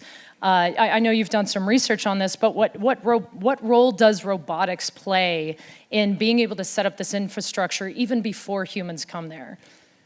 I feel that robots play a vital role in that because you cannot send the astronaut directly on moon. I will take example for moon. So what my lab is doing is that we are trying to develop modular robotics that we can, it's very impossible to send huge payloads to moon directly because of their size. So what we are trying to develop is that we develop modules in smaller groups which are like reconfigurable. We can dock, undock, we can attach with them. We will send them to moon in packages, and then they will do the self-reconfiguration on the moon. So by self-reconfiguration, I mean is that they will be, with the same set of modules, consider wheel and arm, they will be reconfigured into different modes. Like with wheel and one arm, with 2 wheels and 1 arm, you can make a vehicle mode, a rover that can explore the moon for human habitat. If you attach one more wheel, we call it a dragon configuration in our lab. It can do the manipulation task or the laborious task for the astronauts. Similarly, if you reconfigure them in various things, you can do a multi-robot collaboration to build infrastructures and other facilities for the humans even before they land on the moon. So it's kind of like we are developing dependable teams for the human astronauts. Even before they arrive on the moon, there will be a infrastructure, there will be a workforce for them to handle their arrival. It's kind of welcoming the humans on moon by the robots. So that's kind of future I can imagine. Thank you. Yeah, and from my perspective, thinking about the future of human spaceflight, it will not only about going and returning, but actually about surviving and sustaining, maybe on other planets. Looking from my own perspective, I'm mainly into autonomy and AI, and I think the further we go, the more important that aspect will be. Considering that we have a time delay, we'll also have limited computing power, limited resources, limited contact with other people on Earth. So yeah, then we need more automation and more AI to do the tasks that were normally done by crew members. I think it's also important for psychological support, especially with smaller crews that are far away from home. Imagine being on a mission to Mars for maybe 3 years, and the closest you can get to your family is with a time delay of several minutes. So yeah, then I think that AI can be, for example, helpful in LLM models that you can directly talk with, but also technological support, where if you're having an issue, you can ask the AI model to ask for a direct solution. And I think it's important to design those AI systems responsibly, especially with limited contact with other humans. We should account for biases that are introduced in AI systems. And yeah, I think that's very important to look into. And I can also add on that later in the discussion to continue it. Taking it from the part Nadine left it about permanent and more long-term human settlements in space, for me, the future of human space flight at the same time is about talking about the future of humanity in space in general. Because, want it or not, whoever goes there for long will take what we have here with them. So we have to reconsider about what we want to export into space. And this will have to be the concept of thinking the whole human history and the whole human civilization. Do we want to take everything you have done here on Earth to replicate it in space? I don't think so. No, so probably not. This is the part of starting to understanding who we are, who we want to be, designing the humanity that we want to have there, but also trying to foster all the qualities we want there, to foster them here on Earth now, in order to have a sustainable, permanent stay in other planetary bodies. You have, firstly, to have a sustainable coexistence here on Earth. And this reflects also in the very design qualities we try to have into the habitats there. How are the people for whom we design, what relationships they have, how they interact? All these are part of the design process. And all of these are very important questions that we have to ask now before we go to that stage. Thank you. Yeah, and I think it's really important. I mean, even just coming from your architectural background, and you know, it's something we always plan for is who's the user, right? If we're doing these long duration flights, I mean, once you leave Earth's orbit going to Mars, you're on the hook for at least 3.5 years and some change. I mean, that's incredible. And to sustain communities, to sustain, you know, create communities and culture, you know, we've done a lot of research on just like being in Starship for 7 months. My God, like you better get along with your friends. But there's all sorts of different people, right? These are going to be teachers. There might be families, children. And I think it's really important to understand how are we designing this future, not just for, you know, those people who are conditioned, I would say, for these extreme environments, like some of you here who've been on analogs. My God, Ashley, she did 36 hours sleep deprivation with some, she didn't sleep for 36 hours and then had to dock with some lunar satellites. I think we had to do some like Soyuz docking simulations and then a bunch of other experiments. And, I could even see myself like literally making mistakes like the further into the sleep deprivation that was occurring, dropping pieces of equipment. Then you have to report, to mission control what happened, why it happened, how do we continue with the experiment. But, that brings up another point. I was talking with mission control, whereas, again, you mentioned AI for decision support tool. That's something that in the future, we're going to probably need to talk to AI and have these conversations among crewmates and AI to figure out, okay, what do we do in this situation? Maybe it's a mission critical situation where you have to stay up for more than 36 hours to fix something in the habitat. Right. And you have to maintain your mental capacity at that same time. I mean, and this might be the equivalent of my mother. Like this might not be you who is just like volunteered for this thing and you're built for it, girl, you're a badass. Like what happens when my mom has to do that? God help us all. But I think that's what the interesting thing is we've got these extreme environments. How do we go from Maslow's pyramid of just like, it's the ISS where it's like, how do we survive out there, and it's the inside of a VCR, there's wires, there's everything. How do we now create the future that like our brothers, our sisters, our sons, our daughters need to live and thrive in? And I'd love to hear some of those perspectives from an architectural standpoint, from an AI standpoint. How are we changing our perspective of how to build for these extreme environments? Adina, you're shaking your head. I can go. Okay, you go first. So basically, this will overlap with what Nadine is doing. So as I talk about that, we are developing the modular robots. So not everyone is like kind of well aware of what is robotics. Like you said already that there will be grandparents, children, all of them will be traveling to the moon and other places. So what we are trying to do is that you all must be aware of ChatGPT, DeepSeek AI, and like basically LLMs that can understand the human language and then process it. So my lab, basically I am working on that. We can just write in our language what we want the robots to do and they will just reconfigure themselves to achieve that task. We had some initial testings in the JAXA Sagamihara field for that, and I think the POC is almost ready.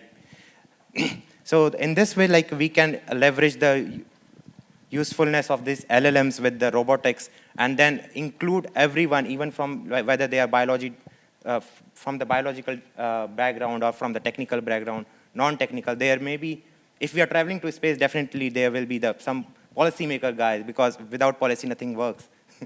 So that is one of the points. So yes, so these kind of technologies where we can interact with the LLMs and then it can transform it, human language into a computer or robotics language, that is one of the useful way to include everyone. And Nadina, I'm curious to know from your expertise, like if AI is and robotics, if they're taking over a lot of the human tasks, especially with artificial intelligence, right? Doing some of that, the calculations and the, extreme case scenarios, what then does the role of the human play? Yeah, that's actually a very good question and one to think about. Because AI many people are worried that AI will once beat the human and be able to do things that humans cannot do at one moment. And I think we should be worried. But so far, not for space, because AI is very good at repetitive tasks and also good on instruction-based tasks that require a lot of data. On the other hand, space is very unpredictable and very dynamic. We need to come up quickly with new solutions. And that's then something that the human adapts to quickly. So a problem in space, for example, is that there is not enough training data. It's very hard to get training data from the missions because there are only very few, and it's very expensive to go on a mission. So as long as we don't have the training data, I think that's the first step towards advancing these AI systems. And after that, we can look further how it can be of a broader support for the tasks that at this moment only human astronauts are capable of. And another aspect as well I'd like to talk about, that is the aspect of the human hero. Well, we all agree, astronauts are heroes. They have inspired me. I think they also have inspired a lot of people in the audience. And an AI system that goes into space, it's difficult to make, it's inspiring, but it will never be as inspiring as a human astronaut to children and the generations to come. Amen to that. I think both of you made really interesting points that we should drill down on it. And to your point, the way that we design, even if we just narrow down on anthropometrics, and how do we design, let's just use a space station, for example, to fit people that are not necessarily a government astronaut, that have done 2 years of intense training with a very exquisite background. How do we train people that are maybe a private astronaut, maybe from an organization that is beginning to send people to space? It's a really difficult engineering challenge, which is tough. But on the flip side, you also open up the doors to allow other people, regardless of the space industry, to enter this world and begin contributing to what this looks like. So it's a lot bigger than just the folks in this room right now. And I think to your point, Nadine, when you look at why is it so important to send people to space in the future, I think you can ask a similar question about why is it so important to send people back to the moon? Why are we spending all these resources to send 4 individuals around the moon? And it's to be able to keep doing these things. You want to keep inspiring people to take on the toughest challenges of their generation and move our entire society forward, not just domestically, but internationally. So there's a really important element there, but you have to read in between the lines to see the value. And I think it's also super important when you were talking about, like, it's bigger than the people in this room. I think, with my experience working at SpaceX, in cohesion with NASA and now at VAST, there's, you have the traditional approach to this, but then bringing in like a chef scientist, bringing in architects, bringing in like our industrial designers who come from product, figuring out, wait a minute, it's really uncomfortable to sleep in space for 8 hours because of microgravity. How do you do that if you've got to spend 7 months in space or a year? So it's developing those products that I don't think, your average engineer is going to have a lot of experience doing something like that, but bringing in the right people who might not have an aerospace background, but could sit there and go, hang on, what if it's a reverse sleep number bed and it's this blow-up duvet and suddenly the astronauts can get 8 hours of sleep, not just as a vanity, but to be able to do the work, right? To be able to, be their best and then perform their best. Like Ashley, you were talking about when you have that sleep deprivation, how crucial that is. And I think designing for the human experience, and that goes into the architecture of, habitats and space stations. Like, Christina, what is your take on this in terms of, the architecture and the environment that they're existing in? Well, I would say some things like, first of all, as we venture into the phase that people will go to space, already commercial flights, and this will advance, and people will go to space without the basic training or selection situation of the astronauts. And you will be there like 7 months, as you said, and you will be there very hardworking with people you don't choose, probably you don't even like, in very close quarters. And this is extremely big stress, I can tell you that. I can understand this also from Antarctica. We had very little space, very many people. I had the very luck to be everyone, very nice people, but this is not always the case. That's not always the case, though. That's not always the case. So what happens at that point? You have very big stressors, and you cannot have even selection of your private space. You don't have this area of privacy. So for the future accommodations, the habitats have to reflect all the layers of space of human interaction, all of them. They have to be like this. They have to be big in order to be able not us to fit into the habitats to be adjusted to us. But someone will tell now, okay, architect, you have to be realistic. What do we do now? This is very expensive stuff, all the habitats, all these things. For more short-term vision about this, we really believe in adjustability of the interior of the place in order to have multiple functions and adjustability to 3 levels: mission level, group level, and personal level.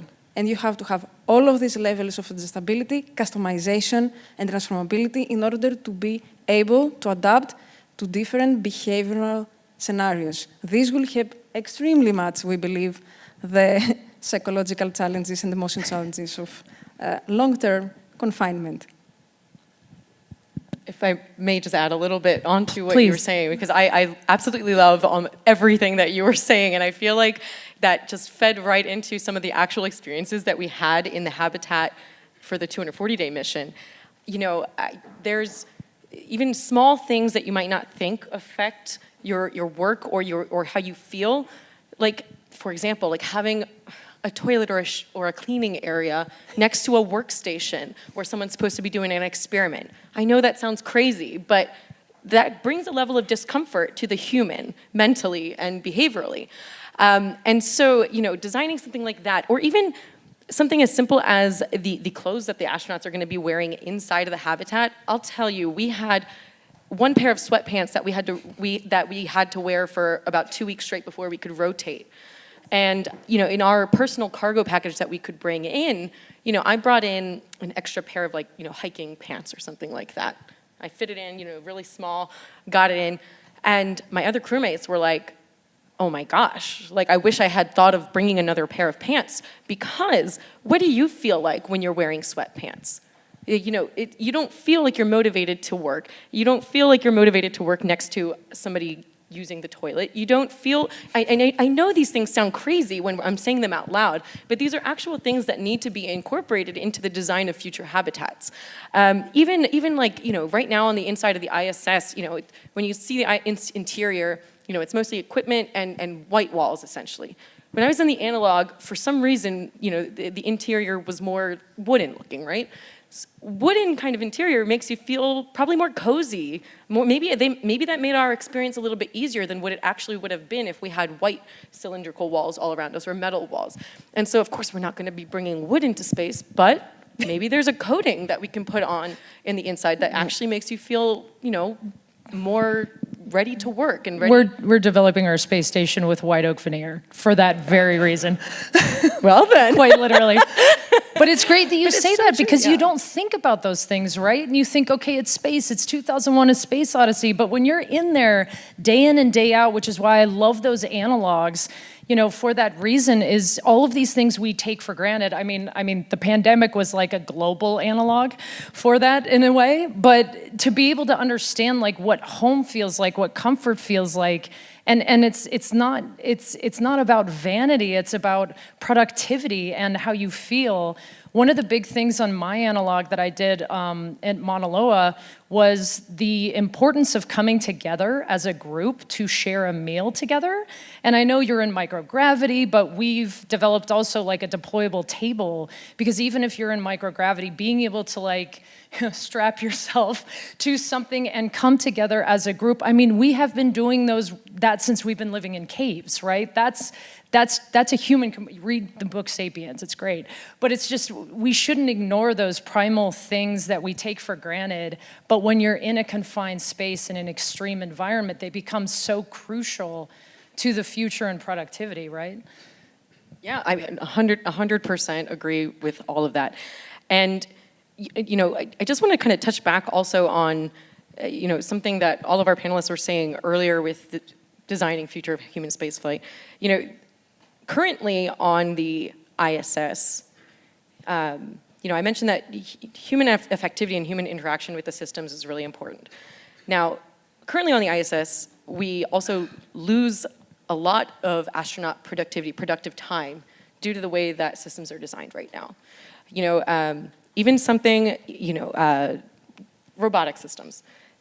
A lot of time is spent for maintenance and repair of equipment, robotics, other issues that are happening in the station, you know, fixing the exercise equipment, whatever it is. what if we had robotic systems doing all of that instead? All of the cleaning of the toilets, all of the cleaning of, our bed spaces, like maybe there's a way that we can robotically do that and use AI to also optimize that, right? And even when we talk more about the physiological areas, right now 2 hours a day are spent on the ISS for astronauts to exercise. What if we minimize that? Even an hour per day, how much more hours per astronaut are we getting on a single mission, right? So if we design systems, maybe that can naturally or even unnaturally create the same results that we're getting from 2 hours of exercise on the International Space Station and minimize that using, I don't know, maybe sensors that are simulating our muscles to do the same amount of work, or maybe some type of reducing our, I don't know. I can't even think of anything on the spot right now. That part's not my field. And Brendan, I think this is where, you working in the commercial sector, can you just give a little bit more on, that was all made by NASA and international partners. What do you think the benefit is of this industry going into the commercial sector? Sure, and my colleague, Marshall Smith, the CEO of Starlab, made an interesting point yesterday. The ISS is, in my opinion, one of the most important technological innovations in history of humankind. But it was built by engineers for engineers. And that was the quote. And I think that's especially important when, for example, when we look at what we're doing with Starlab and what other folks are doing with their commercial space stations, if we hone really in on what does science look like? How do we optimize this space for science? And that is one thing that we have been really honing in on, is what is the user experience for maybe in the beginning, government astronauts, maybe in the future, individual astronauts to conduct science. And of course, to your point, every aspect of designing these systems has to be holistic. But it's really hard to get everybody. I think, what is that engineering rule? It's like you have to get 90%. And every time you get 90%, it's 1% easier. And I think bringing in commercial allows you to create those partnerships to find ways to get to that 90%. One perfect example, we are partnering with Hilton Hotels. They are a master class at hospitality, and it's extremely important to be able to, have a comfortable ride to space. So just one example of the millions of different things that you can consider when you're designing these systems, back to my previous point of looking beyond just our industry for where help is needed. Cool. Does anyone else have any comments about kind of moving forward from the age of the ISS into the future of, orbital space stations and future habitats, like taking what we've learned from all of these, decades now of experience on the ISS? Christina? I would say something complementary to what you said before. I was actually very amazed that you pointed out that so much, because it was one of the main findings from Antarctica, the importance of home, of the feeling of home, because it's not that I haven't thought of it, but I was amazed of how much front it came, because there was a base with a lot of selection with wood. And most important, it's not only about how is the base designed from the architects.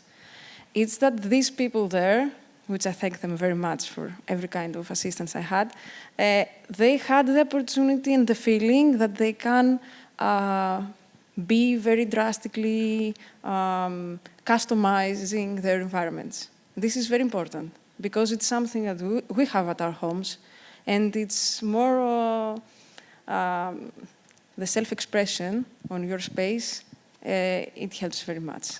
So this was one of the main findings, but I would say that ISS has done great, who had great work there, understanding the human space flight, but this machinery-like landscape has to change as far as more common people will add to this situation, and that's it. And I would like to add another question, another aspect from the ISS, because we're currently not there yet. If we want to go on long-duration missions, we need to recycle, we need to reuse, and we need to adapt. So currently in the ISS, for example, there's 98% of water recycled. We're almost there. But considering oxygen, we're not even at 50%. So we need some systems to recycle all the waste, all the water, all the everything. And also think about where to place it. We need laundry for the clothes. Currently, all the clothes that astronauts are wearing are just thrown away and burned up in the atmosphere. And this is something that we cannot do on a long-duration mission. And some very interesting solutions that I've worked on when I was researching closed-loop systems was actually that we can use organic waste as a radiation shield. And it even turned out to be more effective than something made out of metal, because it contains a certain type of molecule. So I think we need to think out of the box with some solutions and then make it capable for humans to survive on the long term. I would like to add what Ashley said. So basically you mentioned that we are having, we want to develop robotic system that can clean toilets and help in other things. So I can point out one of the major challenge we have in that is the power limitation. We have a very restricted power on ISS so that we are unable to operate many things simultaneously, or it will just drain out the power consumption from the essentials experiment. The second thing is the payload, payload problem. You cannot just put everything on the ISS. It's very limited. So the solution for this I can see is that it lies inside the reconfigurability, the modularity, that we can use the same robotic system to do the household chores and the modular systems to do the experiments. Then it will save a lot of space on ISS or the future space stations, right? And it will also make it easy for, from the design perspective, also to include everyone for it. We can design modes, we can design combinations with these building blocks, like a Lego system, you can say, depending upon the requirement we have, the task we have to do. So it saves a lot of space and energy also. I think one particular lesson learned from the ISS, which absolutely should be continued with commercial companies, is how well NASA and their partners have done in communicating what is going on station. I'm sure everybody in this room loves to see a video of Johnny Kim zooming through the station or sharing a meal. I think they had sushi recently.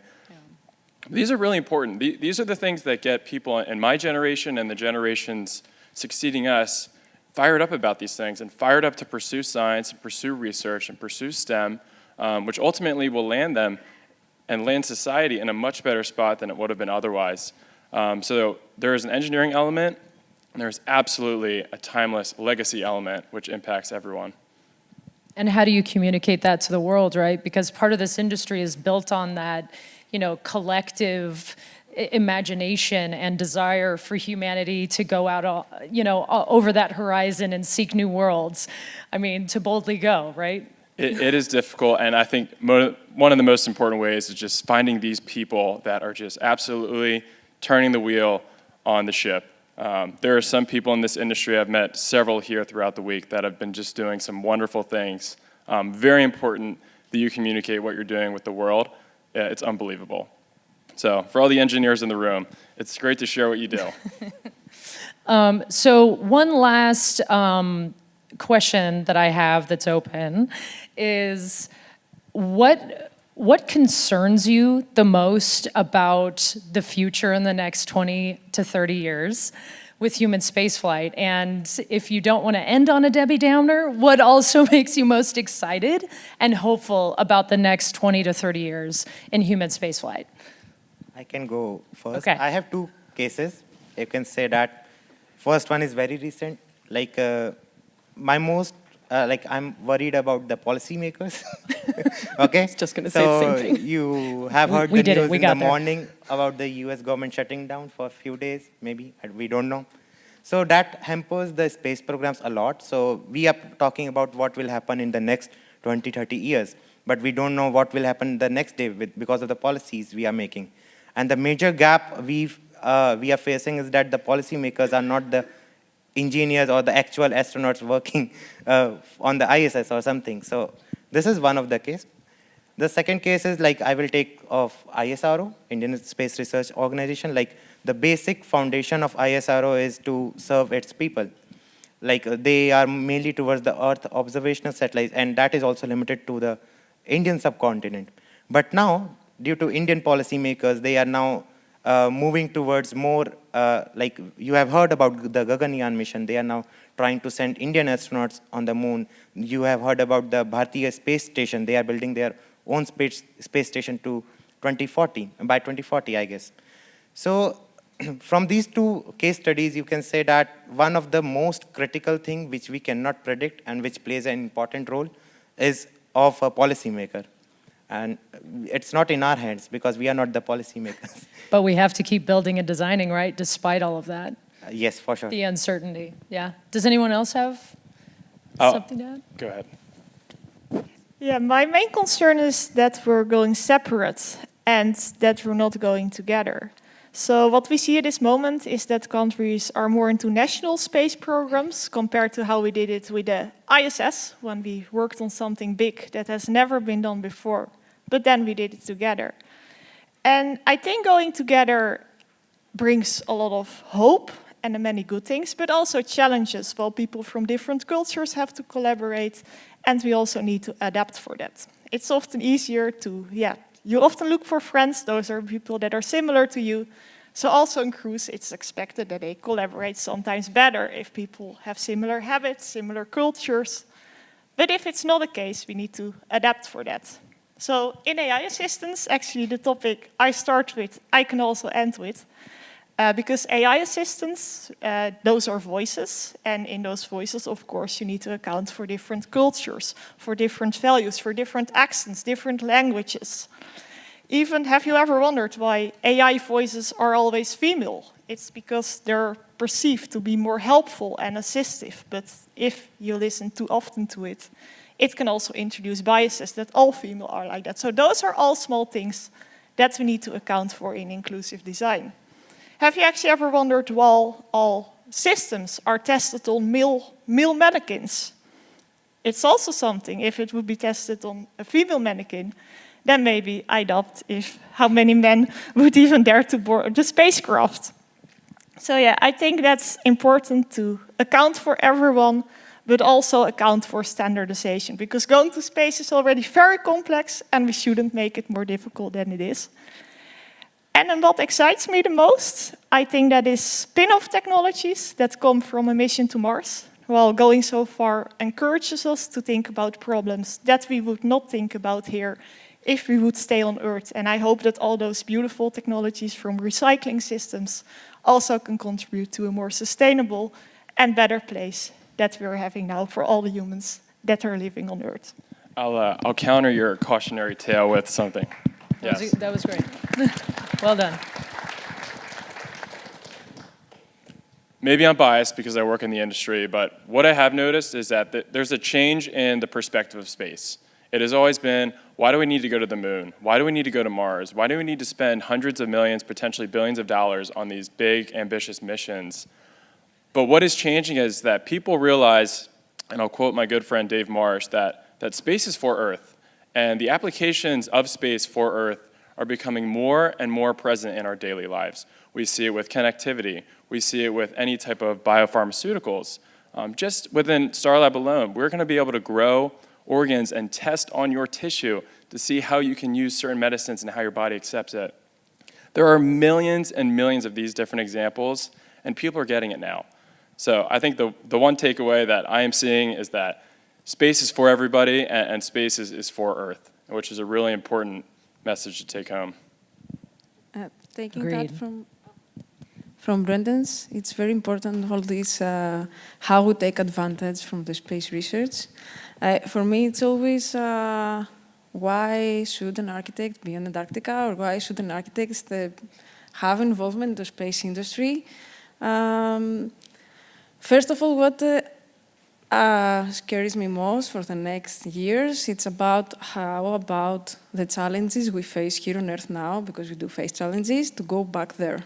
And what happens to the people who go there and the people who are here with all this challenging environment also on Earth. But what I like the most about the space research, being also an architect and a very not usual thing in this kind of surroundings, is that studying the humans, their interactions, their habitats, the man-made environment in general in extreme conditions, makes you understand what goes wrong with these things. Because if something is a problem in the extreme environments, it's also in the usual modern and urban environments, but because of the complexity of the life of the surrounding, you don't understand it. So if you do research as an architect in extreme environments, focusing in a very based level to what is the problem, we can also make better our cities, our hospitals, and everything goes around our places, even our schools. New York in the middle of the summer is an extreme environment, so that counts. I completely agree. The more that we can research that and understand how to build for that extreme space is only going to be able to help us. And I think a few of you have made this point that it's so important that when we are, part of this, the beauty of the New Horizon is we get to kind of get a chance to create the vision of humanity and the community of humanity that we want to see, and then to be able to, like you said, bring this back to Earth, because this is for Earth. I think, there's something about that new opportunity that we get to create and bring in so many different individuals who come from different backgrounds but are so like-minded, because everybody that I meet in this industry seems to have that same vision of what if we could be solving these problems and take this back to what we know on Earth? So I think that's a beautiful point to make. Anyone else have any final thoughts? Ashley, I feel like you have one. I feel like all the panelists already kind of touched on everything I was going to say. I mean, we won't talk about the negative with the policymakers because we already know that's an issue always. But exactly what all the other panelists said, bringing everything back down to Earth. I mean, think about all the scientific research that we didn't even expect to get out of the ISS that now is part of our lives. And think about the plethora of new items that we're going to find when we go back to the moon and onto Mars. I really, truly, I'm so excited about this. I always feel like we're in a whole new golden space age right now. We have the motivation, we have the people, we have the expertise now, we have the funding coming in for now. And I really truly believe that this is the next golden space age era. So awesome. Well, I think we'll end it on that. Thank you so much, Brendan, Ashley, Ashutosh, Nadina, and Christina. Thank you. Everybody, please give them a hand. How about we give one more hand for our amazing host tonight, Hillary. Thank you so much.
Thank you for joining us this evening for another exciting IAC session.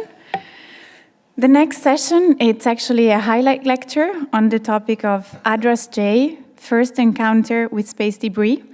And we have two amazing speakers that will be very happy to share their thoughts with you. They will not be taking questions through the Slido app for this session, but they told me that they're more than happy to welcome questions directly on the stage or just off the stage after the session. So please don't hesitate to come and talk to them if you have any questions. And now, let me introduce our first speaker, which is Toru Yamamoto, Project Manager, Commercial Removal of Debris Demonstration, Research and Development Director at JAXA. Please, let's give him a welcome of applause.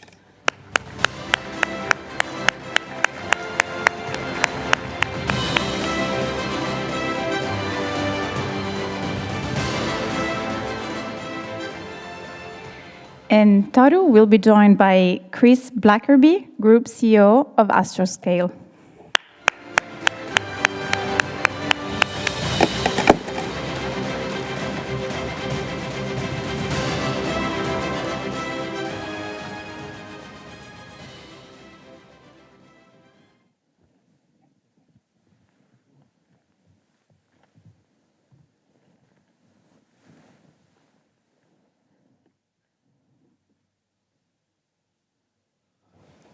Okay, so thank you very much for coming this highlight lecture named ADRAS-J, First Encounter with Space Debris. So firstly, I will talk a little bit about the overall framework of our JAXA project to pursue the realization of active debris removal. And then Chris-san will talk detailed in depth about the ADRAS-J and what have done in orbit. So as you know, that the number of space debris is increasing, and in particular, the number of tiny space debris is quite a serious problem. And so now it's very important to take many actions to do some space traffic management in a very broader sense. So one thing we would like to take action. So one of the very important actions is this. So to control the future generation of tiny space debris caused by catastrophic collisions, it is effective to remove large space debris from the crowded orbit. So this is the way we are going to pursue to control the generation of very tiny space debris at a very dangerous altitude of the orbit. So JAXA has started the dedicated program to do the active debris removal technology demonstration, named the Commercial Removal of Debris Demonstration, CRD2. Well, by the way, so why active debris removal is so technically challenging? That's because space debris is non-cooperative. So what does non-cooperative means in this context?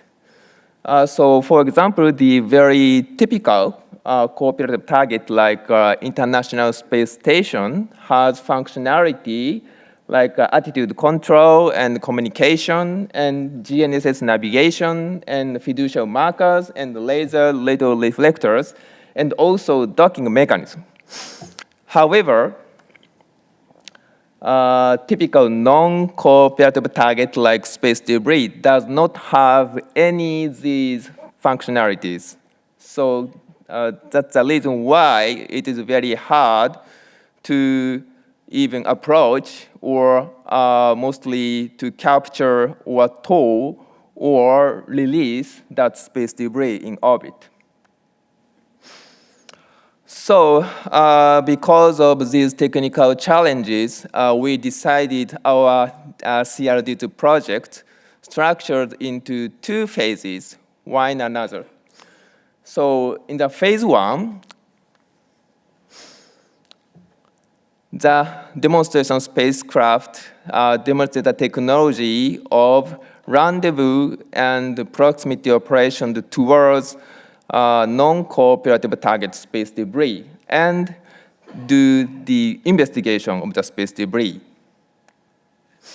And in the phase two, in addition to the activity of the phase one, the demonstration spacecraft needs to actually capture and also lower its orbit from its original altitude. And also,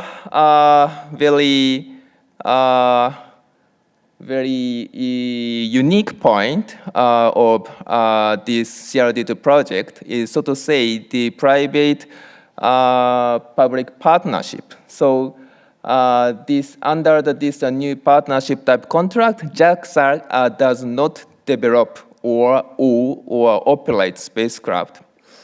But JAXA defines the service specifications and safety requirements, and then private sector design, manufacture, test, and also operate.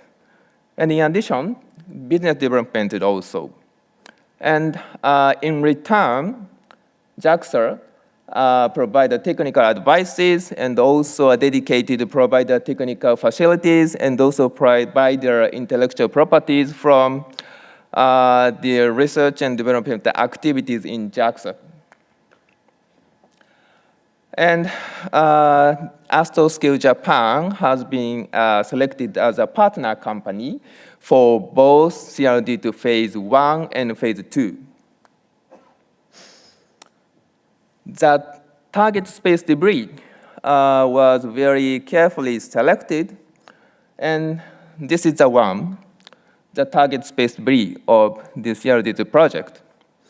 This is the H2A upper stage, And so it has been in more than 15 years in orbit. So this is very actual large space debris.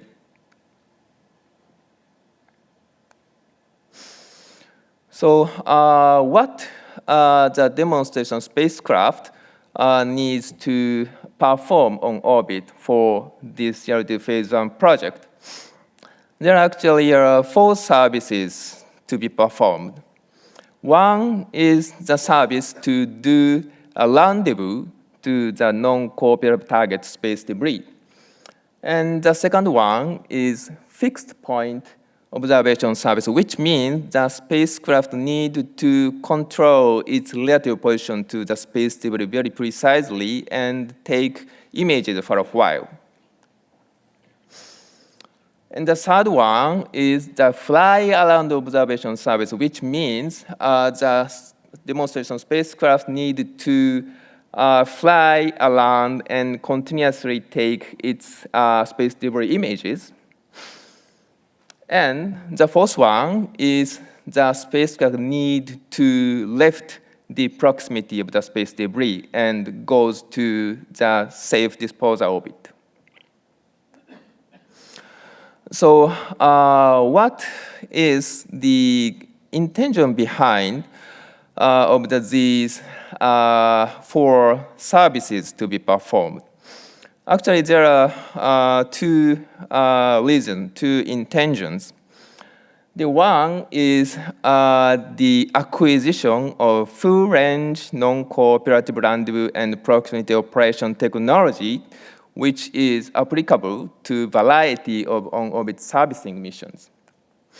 So what the full range in this context? Actually, we prefer the right side of the slide, and we actually did not prefer this type of mission design. So it means that the full-range rendezvous capability must include these. So first one is targeted launch capability to make injection orbit very precisely align with the flying actual space debris. And the second one is the capability to do a large deltoid maneuver to collect its orbit align with the space debris. And the third one is capability to bridge the gap between the absolute navigation to relative navigation. And actually, it is the most, I think, crucial if the target is non-cooperative one, because it is extremely difficult to achieve very stable relative navigation in the a little bit far range to the target. So the transition capability from absolute navigation to relative navigation using optical sensor is quite a crucial ability which must be included for the full range demonstration. And the last one is, of course, the proximity operation capability for the non-cooperative target. And also, the second intention was to collect unknown important information about the target. So it means that we did not know much about the target. And if we do not have much information about the dedicated target space debris, it is extremely difficult to do the phase 2 because we need to capture and tow that space debris.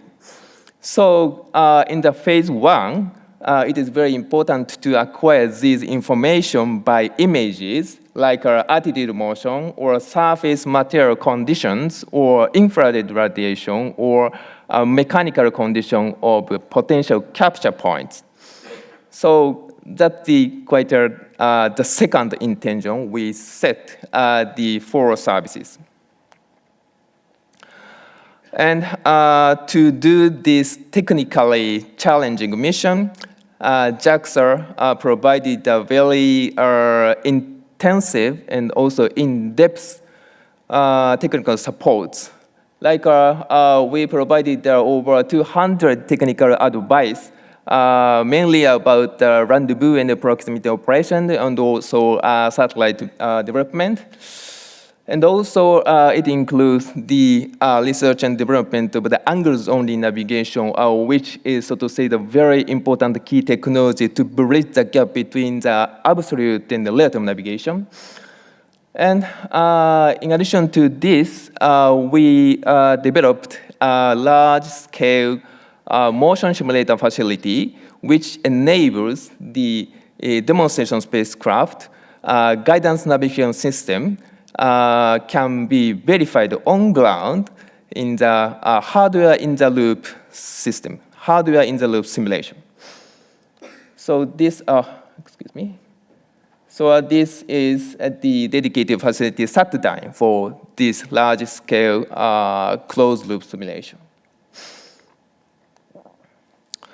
And additionally, JAXA did several research and development in terms of rendezvous and proximity operation to the non-cooperative target space debris.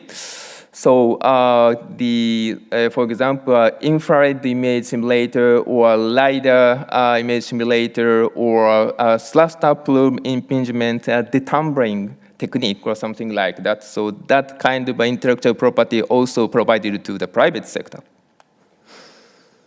Then, in the end, the state-of-the-art demonstration spacecraft, Atlas J, has been developed by Astroscale Japan. So this demonstration spacecraft, of course, has a capability to do full-range non-cooperative rendezvous to the space debris. And so in advance, I get to the conclusion. So actually, the Atlas J did a very great job and satisfied all the 4 services. And then, successfully acquired the full-range RPO technologies and also got the very fantastic space debris images, which reveal the unknown information of the space debris. So now I would like to have Chris-san to talk about the Atlas J and what actually happened on orbit. It's a very substantial, remarkable performance in orbit.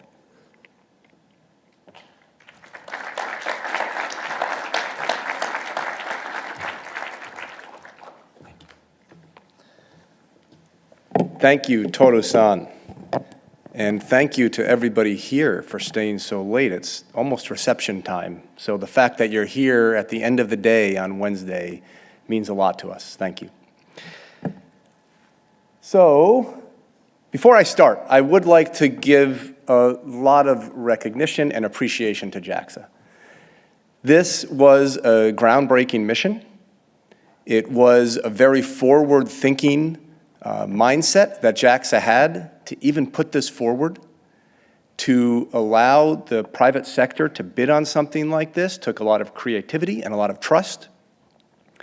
And we all know in this room and at this conference that the issues of space security and sustainability are paramount. And it is going to take this kind of forward thinking from governments and space agencies and a lot of the cooperation with the private sector to make this happen. And I applaud Toru-san and JAXA for all of the incredible work that they did to get this mission moving. So I will talk about the mission. If you were paying attention to what Toru is saying, I'm going to go over a lot of the same things and just tell you in a little more detail and show you some images about the proof that we were able to show with the mission that we provided. Before I get into the details of Atlas J, though, let me give you a little background about Astroscale. I think many of you know Astroscale. You should stop by our booth. If you don't, we've got a nice booth, number 46, so come by and see us. But we are an on-orbit servicing company who has focused on servicing of satellites in orbit. The vision that we have for our company around the world is the secure and sustainable development of space for the benefit of future generations. We need to have long-term sustainability. To do that, we need to have long-term security in orbit, and we are there to provide that. Our mission that supports that vision is to provide this trusted and value-driven on-orbit servicing solutions through a local commitment and global scale. We recognize that everyone wants sovereign capabilities around this technology, but we also know that this is a problem that we cannot solve without global coordination. And that's something that we at Astroscale have thought about from the beginning of the founding of the company in 2013. We were founded by a Japanese individual living in Singapore, founded there, but really got started in Japan. And we've expanded from there. We knew that being in one country alone was not going to be enough to solve this problem. So we expanded to multiple countries, 5 around the world, each of which has coordination, communication, and connections with local decision makers, governments, supply chains, and that is a coordinated effort around the world. And that's something that we at Astroscale provide and we think is going to be essential to making sure that this on-orbit servicing ecosystem is successful. As far as the specific mission areas where we are focused, there's 3 that Astroscale is focused, all of which require rendezvous and proximity operations as the core technology. The first of these is inspection, identifying an object in orbit, understanding its core properties, understanding where threats are, being able to provide this information to clients. That's the core first capability. The second one is servicing. If there are clients that are still active, that want to continue their service through a boost, if they're in GEO, through a boost or in LEO, through refueling capabilities, eventually through repair capabilities, we are able to provide that service. And the third capability is maneuvering, removing satellites, moving them to different orbits, bringing them down into the atmosphere to burn up. Those are the core capabilities that we're going to provide to drive sustainability through on-orbit servicing. And today, we're talking about CRD2, which is around inspection. That's Address J, what you just heard about, and Address J2, which we won't talk about here, but as Toru-san said, Address J is the precursor for a removal mission, which is Address J2. So,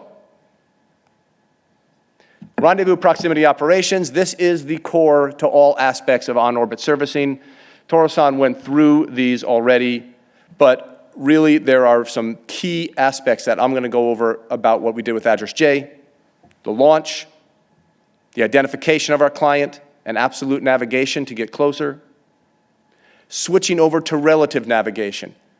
As was said, that is a key capability, especially when we're talking about approaching a non-communicative, non-cooperative piece of debris in orbit. We need to be able to switch from absolute navigation on the ground to relative navigation on the onboard computers.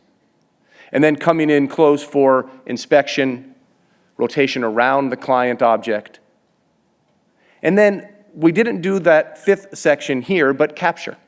And that's what we're going to be working on with multiple missions around the world going forward, including Address J2. There it is, beautiful picture of Address J, which Toru-san also showed earlier. And some background about Address J you can see here, about 150 kilograms mass, with its wings extended, with its solar arrays extended, it's about 3.7 meters long. It has an RPO technologies and sensor suite, and a sensor suite payload with IR, infrared, LiDAR, and VisCam sensor suite to be able to identify the client object at various points. One of the core things that we built into this was safety. We all know that that has to be a key aspect of any mission, and that was something that we thought about in relation to our client, in relation to other objects in orbit, and in relation to the servicer. So for the client, we had a combination of a passive safety trajectory and an active abort built into the onboard computer systems to make sure that we would protect the client, and I'll talk about that in a little bit. For other objects, we have active collaboration with other objects in our orbit. We are working with ground-based SSA providers and other spacecraft to make sure we are constant communication around where we are. And for the servicer, we had a robust failure detection, inspection, and recovery plan put in place. And we also, as Toru-san mentioned, are bringing it down to an orbit where it will decay within the allotted time of 5 years. So, going through these main aspects that are essential to RPO, it starts with the launch. And we have to call out our Rocket Lab friends. If they're in the audience, I'll say thank you. I already have said so many times, but the insertion was excellent. We launched from New Zealand in February of last year, and were placed into an orbit which allowed us to efficiently and effectively pursue the mission. And there, I think, will be a video image. There it is, the deployment of Address J. It was early in the morning in February 18th of 24. I was watching from Japan, and it was fantastic to see such a beautiful launch and to hear about such a wonderful deployment. Up and commissioning were completed as planned nominally. From the far-range approach, we were using the absolute navigation. So we closed to within about 1,000 kilometers relative distance between the servicer and the client. We optimized the delta V that we had with the propulsion that we had on the servicer using ground-based SSA for the client and also GPS data for the servicer. And we also used that angles-only navigation capability that Toru-san talked about. This involved a lot of cooperation between our operations teams in the UK and Japan, our flight dynamics teams working in concert to make sure that they could identify where the servicer was, where the client was, and make sure that we could approach in a safe manner. As we got closer in, we switched to the onboard cameras to use relative navigation to bring us from a few kilometers to about 50 meters of relative distance. You can see some images here from the IR cam, and we also used the combination of the IR cam and the LiDAR to get some additional images that you can see there. And so that transition over from absolute to relative navigation, it's something we also demonstrated on our first mission, ELSA-D. We improved that capability and did it again here. Again, core capability for any approach to a non-cooperative object. And from that point, we did a fixed point observation to get a status of the client. So you can see on the left side, there's a video you'll see. That is the approach into 50 meters behind the client, bringing in that exquisite image of the client there, and you can start to see some real clear details about the status of it. And then as we got to that 50 meters, the next key step was the fly around. Again, a core capability, especially if we're talking about an object in orbit which is rotating. In each of our first 2 missions, we built in the capability with our thrusters on board to be able to circle around a client in case it was rotating. We want to be able to find the right capture point. And when it is rotating, we want to be able to move around and do that. We use chemical propulsion to do that. We had 12 thrusters on Address J to be able to give ourselves a fine coordination around the client object. As mentioned, we had to do that 3 times as part of the JAXA contract. So we did it both around east to west here, north to south, top to bottom of the object. 3 different times we performed that during the life of the mission. And we got some incredible images. One thing we found was that the client object was not rotating. We thought it might be, but when we got up there, we realized that it was directly pointing down to the Earth. And so we still tested the fly around as contracted. And the video that you'll see now, it looks like the client object is turning. In fact, that is us. That is our Address J servicer spacecraft flying around the client. So there it is, the picture close in. You can see very clearly the background of what the object looks like. You can see some of the MLI starting to fade off. As it spins around, you'll see the nose cone has some small dents in it, and the teams look very closely at this and are seeing very clear understanding of what the object looks like. As you see the flying around now, it comes up to the payload adapter ring, and you can see that is where we're going to be capturing with address J2, the same client object. But you can see that this is coming, and when you see the Earth, do a little photo bomb and back, and get a nice picture there of the Earth in the background. You can see that is us that is flying around the object. It is not that the object is moving. I've seen that image maybe 100 times, and it always looks so cool. I love to watch it. It's incredible. And it's an incredible step toward driving toward an on-orbit servicing ecosystem, toward being able to grab objects like that and get them out of the way and assure sustainability going forward. To be able to move objects to different areas, to be able to take pictures like that is exactly what's going to be needed for all of us to realize what we expect is going to be a multi-trillion-dollar space economy. But for all of this to work, we also have to build in safety into the mission. And one thing I notice at any of these conferences is we all talk to each other about how great we're all doing, and we all talk about the successes that we've all had, but I think it's also important to recognize that, of course, space is difficult, and that aborts happen, and that anomalies happen with missions, and we have to be prepared for when those anomalies do happen. And so we were, and those anomalies, aborts, did happen.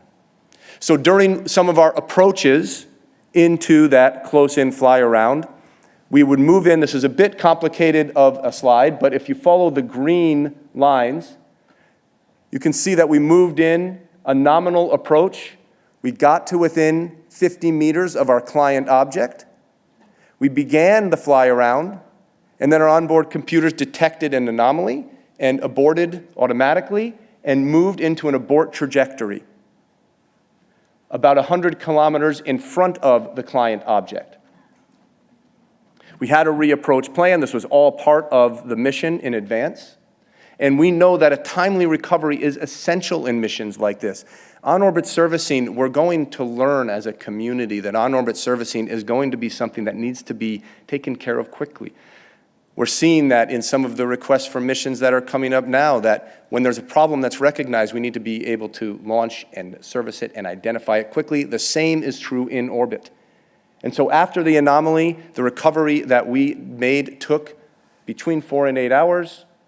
We moved into that 100 kilometers in front of the client object, assessed how we were, we moved back, and within about a month, we had followed the blue line back to our original location, and we took a reapproach again in less than a week. This is key. It's key to recognize that these things happen. It's key to recognize that we're trying to take preparation to make sure it does as little damage as possible and that the mission is still able to proceed. So, summary and lessons learned from this groundbreaking mission. First of all, with Address J, we demonstrated those core technologies for satellite servicing. The rendezvous, the prox-ops, the proximity approach, the prox-ops on these non-cooperative objects, something that hadn't been done before by a commercial company. We tested out these sensors, verified them on orbit, that allowed a safe approach to the client, and we're able to correlate the optical observations from the ground. We gained an understanding of the client object, the core necessity for these kind of inspection missions. We understood its attitude motion, that it wasn't spinning. We understood the condition of the client object, understood the capture point. And this is key for our Address J2 mission. We could take a very clear look at that payload adapter ring, understanding what it's going to take to go in and grab that when we do Address J2 in the near future. Understood assessments of differential drag. These are just some of the higher level capabilities that we were able to ascertain about the client object from the mission. As noted, we demonstrated the safety features that were built in for the servicer and our operational capability to make sure that they were implemented.